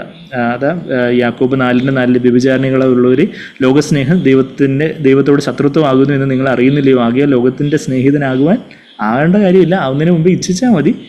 ആഗ്രഹിച്ചാൽ തന്നെ ഇച്ഛിക്കുന്നതെല്ലാം ദൈവത്തിൻ്റെ ശത്രുവായി തീരുന്നു എന്നുള്ള കാര്യമാണ് യാക്കോബ് 4:4 നമ്മൾ വായിക്കുന്നത്. അപ്പം ലോകത്തിൻ്റെ സ്നേഹിതനാകുവാൻ എനിക്ക് ക്യാമ്പസിൽ ഏറ്റവും പോപ്പുലർ ആവണം, അല്ലെങ്കിൽ എനിക്ക് എല്ലാവരുടെയും കൂട്ടുകാരുടെ ഇടയിൽ ഞാൻ വളരെ കൂളായിട്ട് എല്ലാവരുമായിട്ട് ആക്സെപ്റ്റഡ് ആയിട്ട്, ആരും എന്നെക്കുറിച്ച് ആര് പറഞ്ഞാലും എല്ലാത്തിനും എസ് പറഞ്ഞ് എല്ലാത്തിൻ്റെയും കൂടെ അങ്ങ് പോകുന്നു. നമ്മൾ ലോകക്കാർ ചെയ്യുന്നത് പോലുള്ള കാര്യങ്ങൾ, ലോകത്തിൻ്റെതായ ഫാഷൻസ്, ലോകത്തിൻ്റെതായ സിനിമകൾ, ലോകത്തിൻ്റെതായ ഡ്രാമകൾ, ലോകത്തിൻ്റെതായ സ്റ്റേജ് പെർഫോമൻസ്, ലോകത്തിൻ്റെ പാട്ട്, താളം തുള്ളൽ, അതുപോലെയൊക്കെയുള്ള എല്ലാത്തിനും താളം തുള്ളി അത് കഴിഞ്ഞിട്ട് കർത്താവിൻ്റെ മകനാന്നും പറഞ്ഞ് നമ്മൾ സഭയിൽ വരികയും ചെയ്യുമ്പോൾ അത് വ്യഭിചാരമാണ്. നമ്മൾ യഥാർത്ഥത്തിൽ മാനസാന്തരപ്പെട്ട് കർത്താവിലേക്ക് വരിക എന്നുള്ളൊരു കാര്യമാണ്. ലോകത്തിൻ്റെതായ ഫാഷനുകളും, അതായത് ടൈറ്റ് ഫിറ്റിംഗ് ആയിട്ട് എക്സ്പോസിങ് ആയിട്ടുള്ള ഡ്രസ്സസ്, അങ്ങനെയൊക്കെയുള്ള കാര്യങ്ങളും ലോകത്തിൻ്റെതായ പല ട്രെൻഡുകളും കാര്യങ്ങൾക്കൊക്കെ പിന്നാലെ പോയി. എന്നാൽ കർത്താവിനാന്നുള്ള രീതിയിൽ നമ്മൾ ഒരു ഭക്തിയുടെ വേഷത്തോടായിരിക്കും അത് വ്യഭിചാരമാണ് എന്ന് നമ്മൾ മനസാന്തരപ്പെട്ട് വരാനാണ് കർത്താവ് നമ്മളെ വിളിക്കുന്നത്. അപ്പം നമ്മളും ഈ ലോകത്തിൻ്റെ ഏതെങ്കിലും കാര്യങ്ങളാൽ നമ്മൾ ലോകമാകുന്ന കാര്യത്തിൽ മാലിന്യപ്പെട്ട് ഇരിക്കുന്നവരാണെന്ന് നമുക്ക് മനസാക്ഷിയിൽ കർത്താവിനെ നമുക്ക് വെളിച്ചം തരും. ഏതെങ്കിലും മേഖലയിൽ നമ്മൾ ഈ ലോകത്തോടുള്ള ചങ്ങാത്തത്തിലാണെങ്കിൽ, ലോകം എന്ന് പറഞ്ഞാൽ കൺമോഹവും ജഡമോഹവും ജീവനത്തിൻ്റെ പ്രതാപം. കൺമോഹം എന്ന് പറഞ്ഞാൽ പണം കൊണ്ട് വാങ്ങിക്കാൻ പറ്റുന്ന കാര്യങ്ങൾ, ജഡമോഹം എന്ന് പറഞ്ഞാൽ ഭൗതിക സുഖഭോഗങ്ങൾ, അതിപ്പം ലൈംഗികമായിട്ടുള്ള കാര്യങ്ങളോ ഭക്ഷണമോ ഉറക്കമോ ഒക്കെ ദൈവം വെച്ചിരിക്കുന്ന വൃത്തത്തിന് വെളിയിലോട്ട് പോകുന്ന കാര്യങ്ങൾ. പിന്നെന്താ, ജീവനത്തിന് പ്രതാപം എന്ന് പറഞ്ഞാൽ മനുഷ്യമാനം. മറ്റുള്ളവരെന്ത് പറയുക, അവരെന്ത് പറയുക, അവർക്ക് ലോകത്തിൻ്റെ മാനത്തിന് പിന്നാലെ നമ്മൾ താളം തുള്ളുന്നൊരവസ്ഥ. അപ്പം അങ്ങനെയുള്ള കാര്യങ്ങൾക്കൊക്കെ നമ്മൾ കോംപ്രമൈസ് ചെയ്യുമ്പോൾ അവിടെ നമ്മൾ ഈ ലോകത്താൽ മലീമസപ്പെട്ട് ആയിരിക്കുക. എന്നാൽ പരിശുദ്ധാത്മാവ് കറയും ചുളുക്കും ഒക്കെ മാറ്റാൻ വേണ്ടിയാണ് കാന്തയിൽ വചനമാകുന്ന ജലത്തെ അവളെ കഴുകി കാന്തനെ മുൻനിർത്തുന്നതെന്നൊക്കെ നമ്മൾ എഫേസ്യർ 5 നമ്മൾ കാണുന്നുണ്ടല്ലോ. അവിടെ ലോകത്തിൻ്റെ കളങ്കത്താൽ മാലിന്യപ്പെടാത്തവരെന്ന് നമ്മൾ വായിക്കുമ്പോൾ, അല്ലെങ്കിൽ സ്ത്രീകളോട് മാലിന്യപ്പെടാത്തവരെന്ന് വായിക്കുമ്പോൾ പരിശുദ്ധാത്മാവ് എന്താ ഈ കാന്തയെ ചെയ്യുന്നത്? കാന്തയുടെ കാര്യം നമ്മളിപ്പം വായിച്ചു. നമ്മൾ എഫേസ്യർ 5 വരുമ്പോൾ എഫേസ്യർ 5:26 അവൻ അവളെ വചനത്തോടു കൂടിയ ജലസ്നാനത്താൽ വെടിപ്പാക്കി വിശുദ്ധീകരിക്കേണ്ടതിനും. അവിടെ ജലസ്നാനം എന്ന് പറയുന്നത് ശരിക്കും അത് ലിറ്ററലായിട്ടുള്ള ഗ്രീക്കിലുള്ള മീനിങ്ങിൽ അതൊരു നമ്മുടെ ജലസ്നാനം അല്ലെങ്കിൽ വാട്ടർ ബാപ്റ്റിസത്തെ കുറിക്കുന്നൊരു കാര്യമല്ല.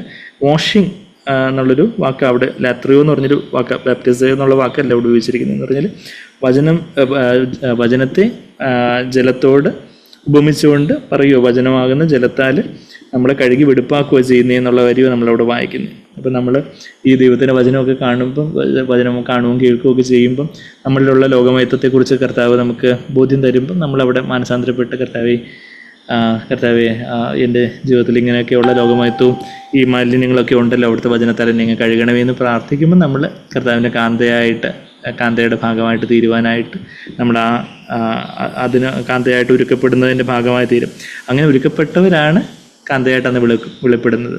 അല്ലാതെ ഒരു പാതിഹൃദയത്തോടെ 30% കർത്താവിന് 70% ലോകത്തിന്, ചിലരാണെങ്കിൽ 60% കർത്താവിന് 40% ലോകത്തിന്. അത് 30 മേനി 60 മേനി അങ്ങനെയുള്ളവർ അവരെ വിവാഹ ക്ഷണക്കത്തൊക്കെ കേട്ട് കല്യാണ സദ്യ കഴിച്ചിട്ട് പോവാം എന്നുള്ള ആൾക്കാരാണ്.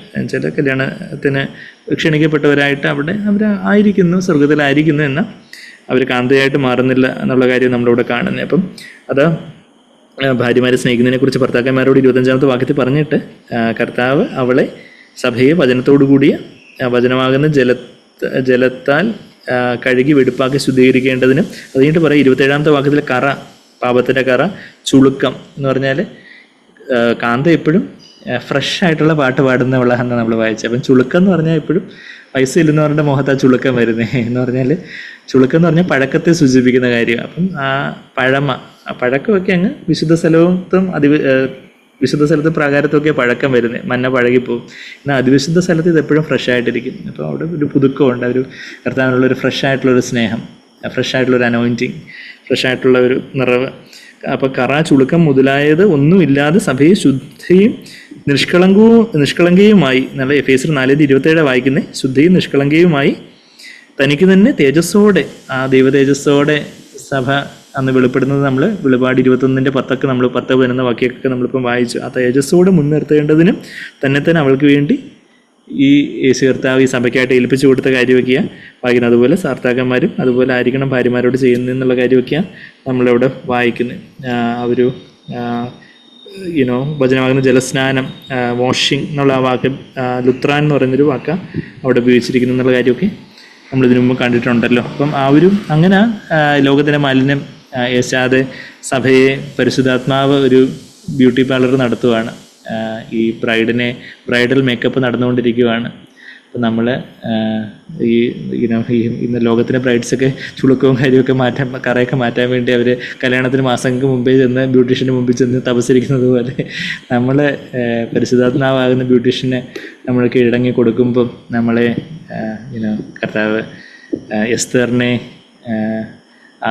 രാജാവിന് മുൻനിർത്തേണ്ടതിനായിട്ട്, ഹിസ്രസ് രാജാവിന് മുൻനിർത്തേണ്ടതിനായിട്ട് ആ ഒരു അവിടെയുള്ള ബ്യൂട്ടിഫിക്കേഷൻ കാര്യങ്ങളൊക്കെ നമ്മളവിടെ എസ്തറിൻ്റെ പുസ്തകത്തിലൊക്കെ വായിക്കുന്നത് പോലെ നമ്മളെ കർത്താവാകുന്ന കാന്തിനെ മുൻനിർത്തേണ്ടതിനായിട്ട് പരിശുദ്ധാത്മാവ് ഈ ബ്യൂട്ടിഫിക്കേഷൻ ചെയ്യുമ്പോൾ അത് പൊന്ന്, വെള്ളി മുതലായ പൊന്ന് അലങ്കാരങ്ങൾ അങ്ങനെയുള്ള പുറമേയുള്ള അലങ്കാരത്താലല്ല ബ്യൂട്ടിഫൈ ചെയ്യുന്നത്, ഇങ്ങനെ അകമയുള്ള അലങ്കാരമാണെന്ന് പത്രോസ് അപ്പോസ്തലൻ വ്യക്തമായിട്ട് പറയുന്നുള്ളത് നമുക്കറിയാം. 1 പത്രോസ് 3-ാം അധ്യായത്തിൽ എന്താ നമ്മൾ വായിക്കുന്നത്? 1 പത്രോസ് 3-ന്റെ 3-ാമത്തെ വാക്യത്തിൽ നിങ്ങളുടെ അലങ്കാരം തലമുടി പിന്നുന്നതെന്ന് വെച്ചാൽ തലമുടി പിന്നണ്ടെന്നുള്ളതല്ല, ഇതെന്താ ബ്രീഡിങ് ഓഫ് ഹെയർ എന്ന് പറഞ്ഞാൽ എന്താ, ഒരു ഹെയർ ഡു മറ്റു പുരുഷന്മാരെ ആകർഷിക്കാൻ തക്കവണ്ണമുള്ള എന്തോ മുടിയിൽ എന്തെങ്കിലുമൊക്കെ കോലാഹലം കാണിച്ചു വെക്കുന്ന ചിലവരുണ്ടല്ലോ. അപ്പം അങ്ങനെയൊക്കെയുള്ള കാര്യങ്ങൾ, അതാ പിന്നിയ മുടി എന്ന് പറയുന്നത്. അത് സാധാരണ പോലെ മുടി പിന്നുന്നതിനെ കുറിച്ചല്ല, ഈ ഹെയർ ഡു മാതിരി എന്തൊക്കെയോ മുടിയിൽ കുറേ ആണുങ്ങളെ അട്രാക്ട് ചെയ്യാൻ വേണ്ടി,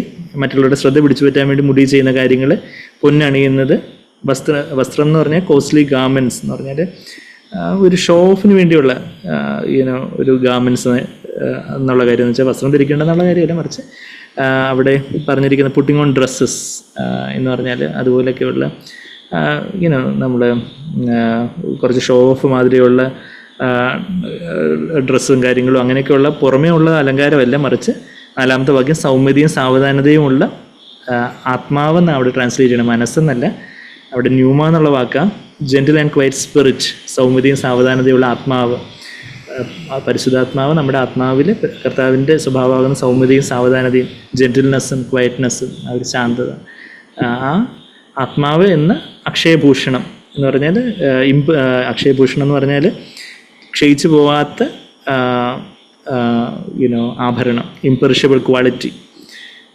അത് അക്ഷയഭൂഷണം ആയ ഹൃദയത്തിൻ്റെ ഗൂഢമനുഷ്യൻ, hidden person of the heart, നമ്മളുടെ ഹൃദയത്തിൽ ആത്മാവിലുള്ള ആത്മമനുഷ്യൻ, സൗമ്യതയും സാവധാനതയുള്ള ആത്മാവ്, ആ ആത്മമനുഷ്യൻ, അതാണ് യഥാർത്ഥത്തിലുള്ള സ്ത്രീകൾക്ക് മാത്രമല്ല, സ്ത്രീകൾക്കുള്ള ആഭരണം. സ്ത്രീകളാണല്ലോ ബാക്കിയുള്ള മറ്റേ ആഭരണത്തിന് വേണ്ടി പിന്നാലെ സാധാരണ പോകുന്നത്. പുരുഷന്മാരും നോക്കുമ്പോൾ ഇവിടെയൊക്കെ കമ്മലൊക്കെ ഇട്ടുകൊണ്ട് ആണുങ്ങൾ നടക്കുന്നതായിട്ട് നമ്മൾ കാണുന്നുണ്ട്. ഇപ്പം പുരുഷന്മാരും ഇന്ന് ഹെയർ ഡൂ മാതിരി എന്തൊക്കെയോ മുടിയൊക്കെ ഇതാണ്ടൊക്കെ പോലെയൊക്കെ പയ്യന്മാരൊക്കെ നടക്കുന്ന കാര്യങ്ങളൊക്കെ നമുക്കറിയാം. അപ്പം അന്ന് 1-ാം നൂറ്റാണ്ടിലെ സ്ത്രീകളോടെ പറയേണ്ടേ ഉണ്ടായിരുന്നുള്ളൂ, ഇന്ന് പുരുഷന്മാർക്ക് ഇത് ആപ്ലിക്കബിളാണ്.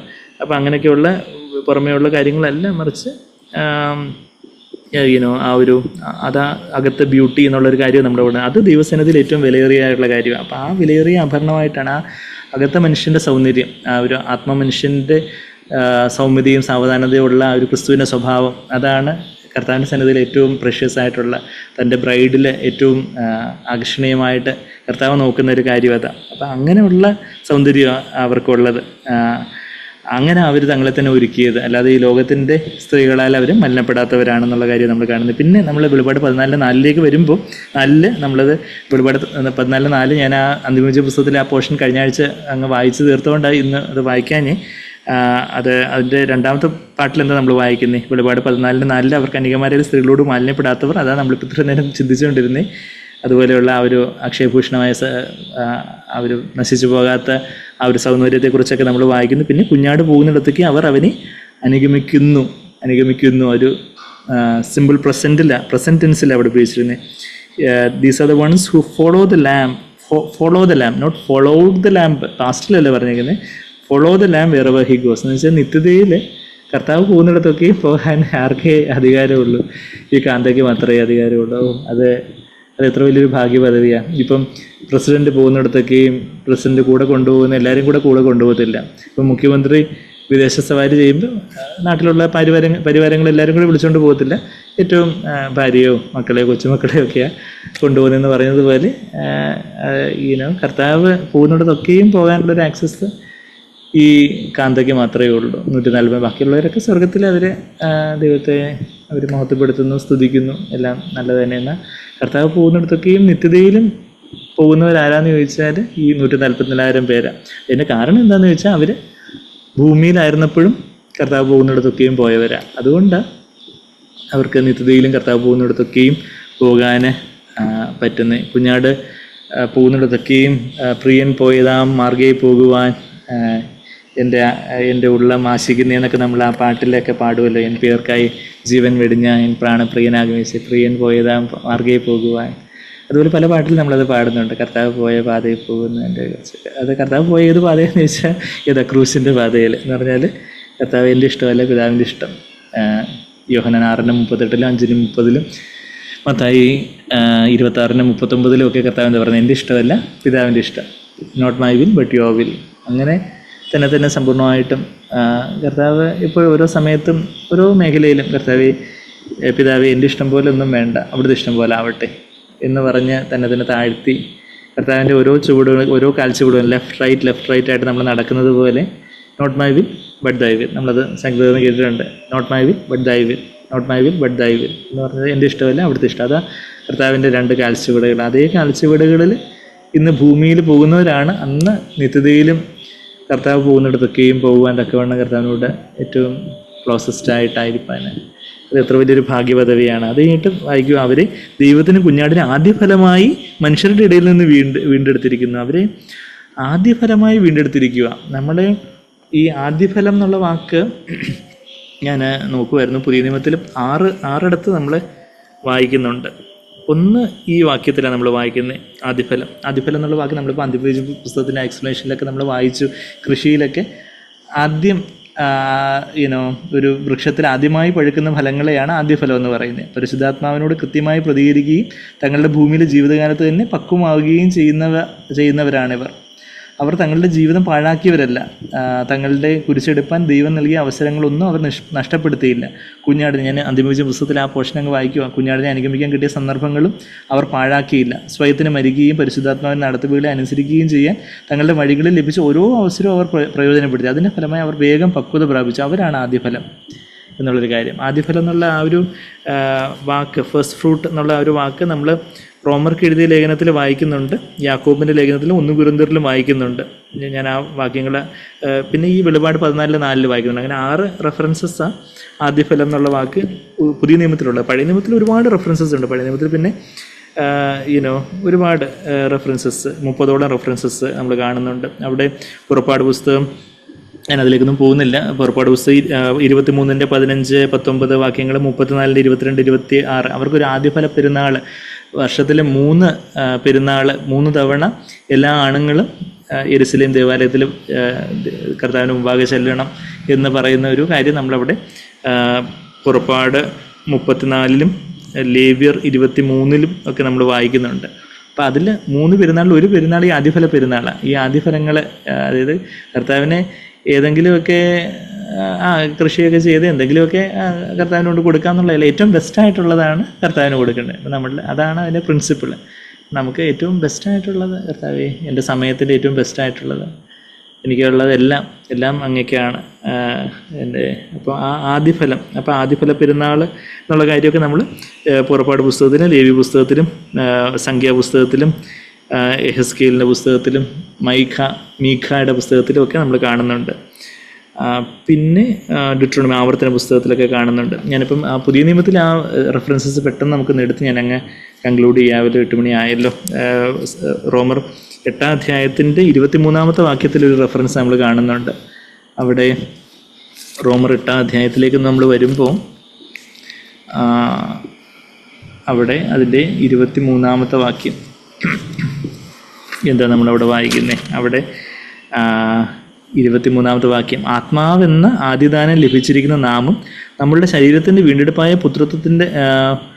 പുത്രത്വത്തിനെ കാത്തിരിക്കുന്നവരായിട്ട്, അവിടെ ആത്മാവിന് ആദ്യദാനം ലഭിച്ചിരിക്കുന്ന നാമം എന്നാണ് മലയാളത്തിൽ എഴുതിയിരിക്കുന്നത്. ഇംഗ്ലീഷിൽ having the first fruits of the holy spirit, ആ പരിശുദ്ധാത്മാവിൻ്റെ ആദ്യഫലം ലഭിച്ചിരിക്കുന്നവരായ നാമം എന്നുള്ളൊരു കാര്യം നമ്മളിവിടെ വായിക്കും. നമ്മുടെ ശരീരത്തിൻ്റെ വീണ്ടെടുപ്പിനായിട്ട് നമ്മൾ ഉള്ളത്തിൽ ഞരങ്ങുന്ന ഒരു കാര്യം പറയുമ്പോൾ പരിശുദ്ധാത്മാവിൻ്റെ ആദ്യഫലം, ആത്മാവെന്ന ആദ്യഫലം ആദ്യദാനം എന്നുള്ളത് ആദ്യഫലമെന്ന് നമുക്ക് ട്രാൻസ്ലേറ്റ് ചെയ്യാവുന്ന പദമാണ്. ആത്മാവെന്ന് ആദ്യഫലം ലഭിച്ചിരിക്കുന്ന നാമം. അപ്പം നമ്മളുടെ ഉള്ളിൽ പരിശുദ്ധാത്മാവിൻ്റെ ആ ഒരു ആദ്യഫലങ്ങൾ, പരിശുദ്ധാത്മാവിൻ്റെ ആ പ്രോംപ്റ്റിങ്സിനനുസരിച്ച്, പരിശുദ്ധാത്മാവിൻ്റെ പ്രേരണയ്ക്കനുസരിച്ച് നമ്മൾ പ്രതികരിക്കുന്നവരാണെങ്കിൽ നമ്മളുടെ ശരീരത്തിൻ്റെ വീണ്ടെടുപ്പിനായിട്ടുള്ളൊരു ഞരങ്ങൽ നമ്മളുടെ ഉള്ളത്തിൽ കാണുമെന്ന് പറഞ്ഞാൽ, കർത്താവേ ഇന്ന് നീ വന്നിടും, എൻ്റെ പ്രിയ നിൻ്റെ മുഖം കാണുവാൻ ആശിക്കുന്നു എന്നൊക്കെ നമ്മൾ പറഞ്ഞ് നമ്മളിപ്പോൾ പാടി.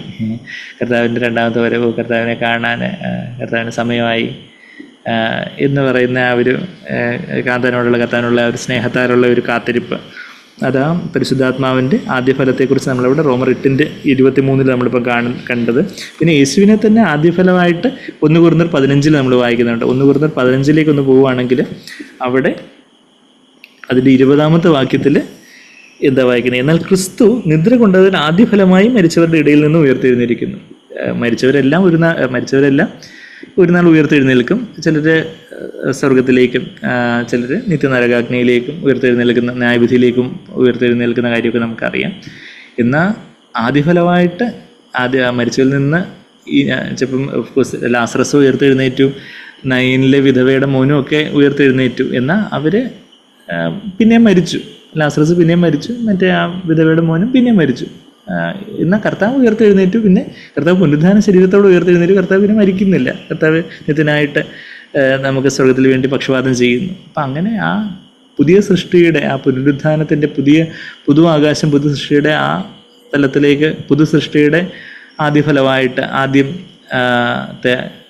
ഫലമായിട്ട് കർത്താവ് ആയി തീർന്ന കാര്യമാണ് നമ്മുടെ ഇവിടെ 1 കൊരിന്ത്യർ 15:20 ക്രിസ്തു നിദ്ര കൊണ്ടുള്ള ആദ്യഫലമായി മരിച്ചവരുടെ ഇടയിൽ നിന്ന് ഉയർത്തിയിരിക്കുന്നു എന്നുള്ള കാര്യമായിരിക്കുന്നു. തൊട്ടടുത്ത് തന്നെ ഇതിൻ്റെ 23 വാക്യത്തിലും ആ ഓർഡർ നമ്മൾ വായിക്കുന്നുണ്ട്. ഓരോരുത്തരും താന്താൻ്റെ നിരയിലെത്രയും 1 കൊരിന്ത്യർ 15:23 ആദ്യഫലം ക്രിസ്തു, പിന്നെ ക്രിസ്തുവിനുള്ളവർ അവൻ്റെ വരവെങ്കിൽ, പിന്നെ അവസാനം.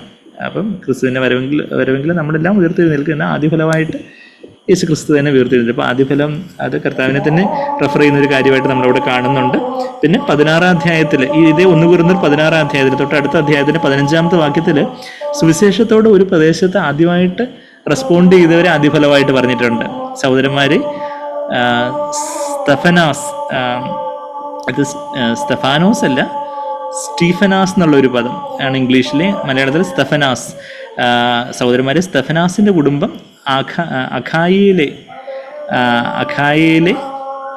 ആദ്യഫലം എന്നും അവർ വിശുദ്ധന്മാരുടെ ശുശ്രൂഷയ്ക്ക് തങ്ങളെ തന്നെ ഏൽപ്പിച്ചിരിക്കുന്നു എന്ന് നിങ്ങൾ അറിയുന്നുവല്ലോ. അപ്പോൾ ഒരു സ്ഥലത്ത് പൗലോസ് ചെന്ന് സുവിശേഷമൊക്കെ പറയുമ്പോൾ ആദ്യമായിട്ട് റെസ്പോണ്ട് ചെയ്ത് ആ ഫാമിലിയെ ആദ്യഫലമായിട്ട്, അപ്പം അഖായയിലെ ആദ്യഫലം എന്ന് ഒരു ശുശ്രൂഷയിൽ ആദ്യമായിട്ട് കർത്താവിൻ്റെ സുവിശേഷം കേട്ട് രക്ഷിക്കപ്പെട്ട് സ്നാനപ്പെട്ട് സഭയോട് ചേർന്ന് ആ ഫാമിലിയെ, അത് പരിശുദ്ധാത്മാവ് വളരെ പൗലോസിലൂടെ അവരെ മാനിക്കുന്നൊരു കാര്യം നമ്മളവിടെ കാണുന്നുണ്ട്.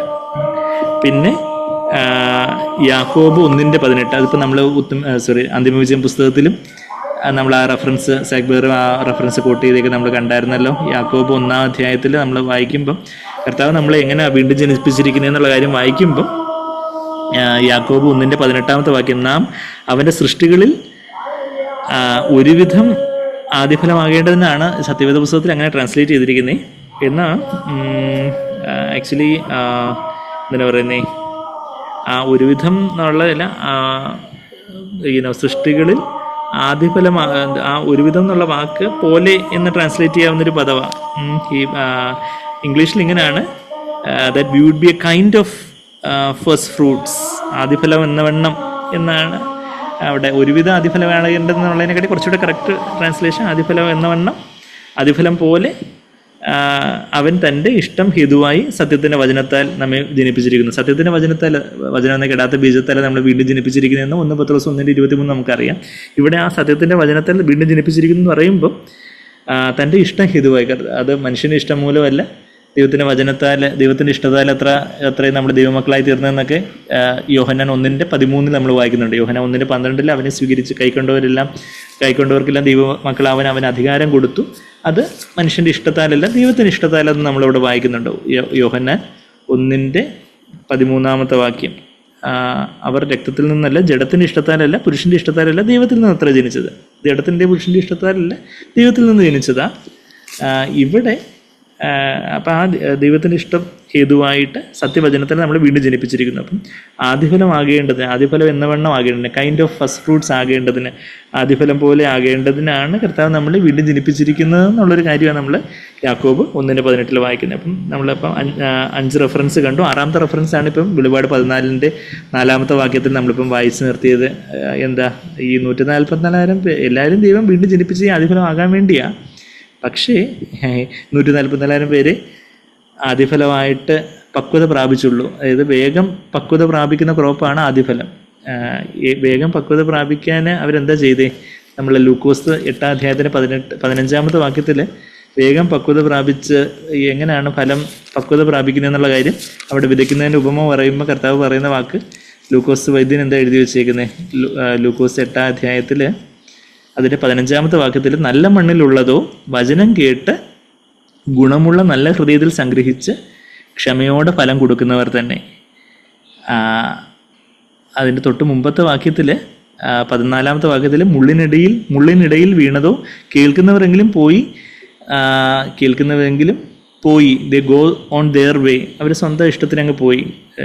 ആ പോയി എന്നുള്ള വാക്ക് ദേ ഗോ ഓൺ ദെയർ വേ എന്നുവെച്ചാൽ അവർ സ്വന്തം ഇഷ്ടത്തിന് അങ്ങ് പോയി. അവർ കേട്ടു, സ്വന്തം ഇഷ്ടത്തിന് പോയി. അത് കഴിഞ്ഞിട്ട് ചിന്തകളാലും ധനത്താലും സംസാരഭോഗങ്ങളാലും ആകുല ചിന്തകൾ എന്ന് പറഞ്ഞാൽ അത് ജീവനത്തിൻ്റെ പ്രതാപത്തിൽ നിന്ന് വരുന്ന കാര്യമാണ്. പിന്നെ ധനം, അത് കൺമോഹം. പിന്നെ സംസാരഭോഗങ്ങൾ, ജഡമോഹം. കൺമോഹം, ജഡമോഹം ജീവനത്തിൻ്റെ പ്രതാപം. അത് തന്നെ സംഭവം. ചിന്തകളാലും ധനത്താലും സംസാരഭോഗങ്ങളാലും ഞെരുങ്ങി, ഈ മുള്ളുകളാലൊക്കെ ഞെരുങ്ങി പൂർണ്ണമായി ഫലം കൊടുക്കാത്തവരെത്രയും. They bring no fruit to maturity. ഫ്രൂട്ടൊക്കെ ഉണ്ടായി, പക്ഷേ അതങ്ങ് പക്വമായില്ല. കണ്ണിമാങ്ങ മാതിരി ഇരിക്കുന്നു, വലിയ മാങ്ങയൊന്നും ആയില്ല. അത് ചില മുള്ള് അങ്ങനെ ഇറുക്കി കളഞ്ഞു എന്ന് പറഞ്ഞതുപോലെ അത് ആ ഫലം പക്വമായില്ല. എന്നാൽ ഫലം പക്വമായവരെ കുറിച്ച് 15 വാക്യത്തിൽ അവർ നല്ല മണ്ണിൽ വീണവർ വചനം കേട്ട് ഗുണമുള്ള നല്ല ഹൃദയത്തിൽ, ഓണസ്റ്റ് ആൻഡ് ഗുഡ് ഹാർട്ട്, ഗുണമുള്ള നല്ല ഹൃദയം, ഓണസ്റ്റ്, സത്യസന്ധതയോടെ, കർത്താവിൻ്റെ നന്മയോടെ നമ്മളുടെ വീഴ്ചകളും താഴ്ചകളും ഒക്കെ ദൈവം കാണിച്ചു തരുമ്പോൾ അവിടെ ന്യായീകരിക്കാതെ, അവിടെ വചനം പറയുന്നവരോട് നമ്മൾ കയർക്കാതെ, അല്ലെങ്കിൽ വചനത്തിലിത് കാണുമ്പോൾ വചനമൊക്കെ അന്ന് 21-ാം നൂറ്റാണ്ടിൽ എന്തെങ്കിലുമൊക്കെ ഇവർ എഴുതി വെച്ചേക്കുന്നു, അതിനിപ്പോൾ നമുക്കിപ്പോൾ എന്താ വേണം എന്നുള്ളൊരു ആറ്റിറ്റ്യൂഡല്ലാതെ കർത്താവ് അവിടുത്തെ വചനമാണ്. അപ്പം ഓണസ്റ്റ് ആൻഡ് ഗുഡ് ഹാർട്ട്, നല്ല ഹൃദയത്തിൽ വചനം സംഗ്രഹിച്ച് ക്ഷമയോടെ വിത്ത് പെർസിവറൻസ് ഹുപ്പാമിനെ എന്ന് വെച്ചാൽ വീഴ്ചകളൊക്കെ ഉണ്ടാവും, എങ്കിലും കർത്താവ് അവിടുന്ന് എന്നെ സഹായിക്കണം, എനിക്ക് എൻ്റെ ജീവിതത്തിൻ്റെ ഫലം പക്വമാവണം. അത് അങ്ങനെ പരിശുദ്ധാത്മാവിൻ്റെ ആ പ്രേരണയ്ക്ക് ആദ്യം റെസ്പോണ്ട് ചെയ്യുന്നവരാണ് ഫലം പക്വമാകുന്നത്. ക്ഷമയോടെ ഫലം കൊടുക്കുന്നവർ തന്നെ അവരാണ് നല്ല നിലത്തിൽ വീണവർ. അവരാണ് ഇവിടെ നമ്മൾ വായിച്ച എന്താ ഇവിടെ 14:4 വന്ന് നമുക്ക് നിർത്താം. അവർ ദൈവത്തിനും കുഞ്ഞാടിനും ആദ്യ ഫലമായിട്ട്, പിതാവിനും യേശുവാകുന്ന കുഞ്ഞാടിനും ആദ്യ ഫലമായിട്ട് മനുഷ്യരുടെ ഇടയിൽ നിന്ന്, ഒരു ഭൂമിയിൽ നിന്ന് വീണ്ടെടുക്കപ്പെട്ടതായിട്ട് നമ്മൾ 3-ാമത്തെ വാക്യത്തിൽ കണ്ടു. ഇവിടെ മനുഷ്യരുടെ ഇടയിൽ നിന്ന്, മനുഷ്യരെന്ത് പറയും, മനുഷ്യരുടെ അഭിപ്രായം, മനുഷ്യമാനം, അത് മനുഷ്യഭയം ഒരു കെണിയാകുന്നതെന്ന് നമ്മൾ സദൃശവാക്യം 29-25 നമ്മൾ കുറച്ചാഴ്ചകൾ മുമ്പ് നമ്മൾ ആ വാക്യങ്ങളൊക്കെ കണ്ടതാണ്. ഇനി അതിലേക്ക് പോകാനും സമയമില്ലല്ലോ. സദൃശവാക്യം 29-25 the fear of man is A trap, is A snare, but who those who trust in the Lord they will be exalted, they will be set on high. നമ്മൾ മനുഷ്യമാനം, ഇവരെന്ത് പറയും, മനുഷ്യ പാരമ്പര്യം, അതിലൊക്കെ നമ്മൾ ഉടക്കി കിടക്കുവാണെങ്കിൽ നമ്മളൊരു ട്രാപ്പ് കിടക്കുക. പക്ഷേ ഇതിൽ നിന്ന്, ഈ മനുഷ്യരുടെ ഇടയിൽ നിന്നും അവർ വീണ്ടെടുക്കപ്പെട്ടവരാണ്. മനുഷ്യർ എന്ത് പറയുന്നുള്ളതിനെക്കുറിച്ച് അവർക്കൊരു കൺസേൺ അല്ലായിരുന്നു. അവനിപ്പോൾ ലോകത്തിലെ എല്ലാവരും ഇതിനെക്കുറിച്ച് എന്ത് വേണമെങ്കിലും പറഞ്ഞോട്ടെ, കർത്താവിനെക്കുറിച്ച് എന്ത് പറയുന്നു അത് മാത്രം മതി കർത്താവേ. ബാക്കിയുള്ളവർ നമ്മളെ തെറ്റിദ്ധരിക്കാം, നമ്മളെക്കുറിച്ച് പുകഴ്ത്തി പറയാം, അതിലൊന്നും വലിയ കാര്യമില്ല. അവർക്ക് എന്തോ അറിയാം നമ്മുടെ ജീവിതത്തെക്കുറിച്ച്. കർത്താവ് അവിടുത്തെ വചനം പോലെ എന്നിലാവട്ടെ എന്ന് യേശുവിനമ്മയെ മറിയം കർത്താവിന് മുമ്പാകെ കീഴടങ്ങിയതുപോലെ നമ്മൾ അങ്ങനെ കർത്താവിൻ്റെ വചനത്തിനായിട്ട് നമ്മൾ കീഴടങ്ങുമ്പോൾ, പരിശുദ്ധാത്മ പ്രേരണയ്ക്കായിട്ട് നമ്മൾ കീഴടങ്ങുമ്പോൾ, ക്രൂശെടുക്കാനുള്ള പല അവസരങ്ങൾ കിട്ടുമ്പോൾ അവിടെ നിന്നും പാഴാക്കാതെ ക്രൂശെടുക്കുമ്പോൾ, മരണത്തിന് ഏൽപ്പിച്ചു കൊടുക്കും. അവിടെ പരിശുദ്ധാത്മ നമുക്ക് ജീവൻ്റെ ആത്മാവിനാൽ നമ്മളെ നിറച്ച് നമ്മളിലുള്ള ഫലം, പരിശുദ്ധാത്മാവിൻ്റെ ഫലം, നമ്മൾ കർത്താവിൽ വസിക്കുമ്പോൾ അധികം ഫലം കായ്ക്കും, വളരെ ഫലം കായ്ക്കും എന്നൊക്കെ നമ്മൾ യോഹന്നാൻ 15 കണ്ടുകൊണ്ടിരിക്കുക. ആ ഫലമൊക്കെ ആദ്യ ഫലമായിട്ട് കർത്താവിന്, പിതാവിനും പുത്രനും പരിശുദ്ധാത്മാവിൻ്റെ പ്രവർത്തനത്താൽ ഇതൊരു ആദ്യഫലമായിട്ട് നമ്മെ തന്നെ നമുക്ക് കൊടുക്കാനായിട്ട് സാധിക്കും. ആ ആദ്യഫലങ്ങൾ കർത്താവിന് ഏറ്റവും സ്പെഷ്യലായിട്ട് ഗർഭപാത്രത്തിന് ആദ്യഫലങ്ങൾ, ആദ്യത്തെ കുഞ്ഞുങ്ങൾ, ആദ്യത്തെ ആൺ കർത്താവിനുള്ളതെന്നൊക്കെ നമ്മൾ പഴയ നിയമത്തിൽ നമ്മൾ അതിൻ്റെ ഒരു പ്രതീകങ്ങൾ വായിക്കുന്നെന്ന്, ഇന്ന് പുതിയ നിയമത്തിൽ നമ്മൾ ഓരോരുത്തരും, അത് ആണായാലും പുരുഷനായാലും സ്ത്രീ ആയാലും എല്ലാം നമുക്കെല്ലാവർക്കും കർത്താവിന് ആദ്യഫലമായിട്ട് ആയിത്തീരാം. കർത്താവ് തരുന്ന വെളിച്ചത്തിനൊത്തവണ്ണം നമ്മെ തന്നെ സമ്പൂർണ്ണമായിട്ട് നമ്മൾ താഴ്ത്തി ഏൽപ്പിക്കുകയാണെങ്കിൽ, കർത്താവിൻ്റെ വചനത്തോട് അതുപോലെ നമ്മൾ ക്ലിങ് ഓൺ ചെയ്യുവാണെങ്കിൽ, മുറുകെ പിടിക്കുവാണെങ്കിൽ, ക്ഷമയോടെ ആ ഫലം പക്വതയിലെത്താൻ കർത്താവ് സഹായിക്കും. നമുക്കതിനായിട്ട് നമ്മെ തന്നെ ഏൽപ്പിച്ചു കൊടുക്കാം. നമുക്ക് പ്രാർത്ഥിക്കാൻ. സ്നേഹം നിറഞ്ഞ പിതാവേ, നന്ദി കർത്താവേ, അവിടുത്തെ തിരുവചനത്തിൻ്റെ വെളിച്ചത്തിനായിട്ട് നന്ദി. അവിടുത്തെ കർത്താവെ വിളിച്ചു, അവിടുത്തെ വചനം കർത്താവെ അത് ഞങ്ങളുടെ പാതയ്ക്ക് ദീപമാണല്ലോ കർത്താവ്, ഞങ്ങളുടെ കാലിന് വെളിച്ചമാണല്ലോ കർത്താവേ. അവിടുത്തെ വഴികൾ നടപ്പാൻ ഞങ്ങളെ സഹായിക്കണം. ഞങ്ങൾ ഓരോരുത്തരും കർത്താവേ, ഞങ്ങൾ കേൾക്കുന്ന ഓരോരുത്തരും ഇനി ഇത് കേൾക്കാനുള്ളവരും എല്ലാം കർത്താവേ, പരിശുദ്ധാത്മാവിൻ്റെ ആ കർത്താവേ പ്രേരണയ്ക്ക് സമ്പൂർണ്ണമായിട്ടും വിധേയപ്പെട്ട് ഞങ്ങൾ ഓരോരുത്തരും കർത്താവേ 144,000 പേരുടെ കൂട്ടത്തിൽ ആയിരിക്കാൻ കർത്താവേ, ആ ചെറിയൊരു സംഖ്യയുടെ കൂട്ടത്തിൽ, ഒരു ആക്ഷരികമായൊരു സംഖ്യ ആയിരിക്കില്ല, എന്നാൽ ഒരു ചെറിയൊരു സംഖ്യ ആയിരിക്കും. ആ സംഖ്യയുടെ കൂട്ടത്തിൽ ഞങ്ങളും കാണപ്പെടുമെന്നൊക്കെ വണ്ണം അവിടെ ഞങ്ങൾക്കും അവസരം തന്നിട്ടുണ്ടല്ലോ. അത് കർത്താവേ പ്രയോജനപ്പെടുത്താൻ ഞങ്ങളെ സഹായിക്കണേ കർത്താവേ. ഞങ്ങൾ ഇന്ന് മനുഷ്യരെന്ത് പറയുന്നു, അവർ ഞങ്ങളെക്കുറിച്ച് എന്ത് പറയുന്നു കർത്താവേ, മറ്റുള്ളവർക്ക് ഞങ്ങളെക്കുറിച്ചുള്ള നല്ല അഭിപ്രായത്തിലോ ഒന്നും കർത്താവേ ഞങ്ങളങ്ങ് മതിമറന്നു പോകാതെ അവിടുന്നാണല്ലോ ഞങ്ങളെ അറിയുന്നത് കർത്താവേ. അവിടത്തേക്ക് ഏറ്റവും പ്രയോജനപരമായിട്ടായിത്തീരുവാൻ കർത്താവെ, അവിടുന്ന് തന്ന വെളിച്ചത്തിനൊത്തവണ്ണം കർത്താവെ അവിടത്തേക്ക് ആയിട്ട് സമ്പൂർണ്ണമായിട്ടും ചിലവാക്കപ്പെടുവാൻ അവിടുന്ന് എന്തെല്ലാം ചെയ്യാൻ ഞങ്ങളെക്കുറിച്ച് ആഗ്രഹിക്കുന്നു, ഞങ്ങളിലൂടെയും എന്തെല്ലാം ചെയ്തെടുക്കാൻ ആഗ്രഹിക്കുന്നു അതെല്ലാം ചെയ്തെടുക്കുവാൻ തക്കവണ്ണം വിധേയമുള്ളവരായിട്ട് ക്രിസ്തുവിൻ്റെ കയ്യിലെ കളിമണ്ണ് പോലെ ഞങ്ങളെ തന്നെ തരുന്നു. അവിടുത്തെ ആത്മാവിനാൽ ഞങ്ങളെ ഓരോരുത്തരും അളവില്ലാതെ നിറച്ച് ഞങ്ങളിലുള്ള അവിടത്തേക്കായിട്ടുള്ള ഫലമായിട്ട് പക്വപ്പെടുവാൻ അങ്ങടിയാക്കണമെന്ന് പ്രാർത്ഥിക്കുന്നു.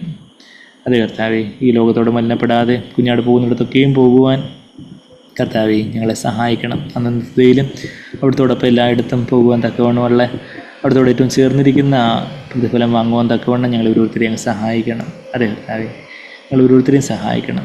അതിനായിട്ട് ഞങ്ങളെ ഒരുക്കിയായിട്ട് പരിശുദ്ധാത്മാവ് കറയും ചുളുക്കും ഒക്കെ മാറ്റാനായിട്ട് കർത്താവെ ഞങ്ങളെ ആ സ്വർഗീയ സംഗീതം അഭ്യസിപ്പിക്കാൻ വേണ്ടി കർത്താവ് പരിശുദ്ധാത്മാവ് ബന്ധപ്പെടുമ്പോൾ കർത്താവെ ഞങ്ങൾ ആ ആത്മാവിൻ്റെ പ്രേരണയ്ക്ക് സമ്പൂർണ്ണമായിട്ടും വിധേയപ്പെട്ട് കൊടുക്കാൻ ഞങ്ങളെ സഹായിച്ചാൽ നന്ദി കർത്താവേ, നന്ദി. ഞങ്ങൾ കുറയണം, അവിടുന്ന് വളരണം, എല്ലാം യേശു കർത്താവിൻ്റെ വിലയേറിയ മഹത്വമുള്ള നാമത്തിൽ തന്നെ. ആമീൻ.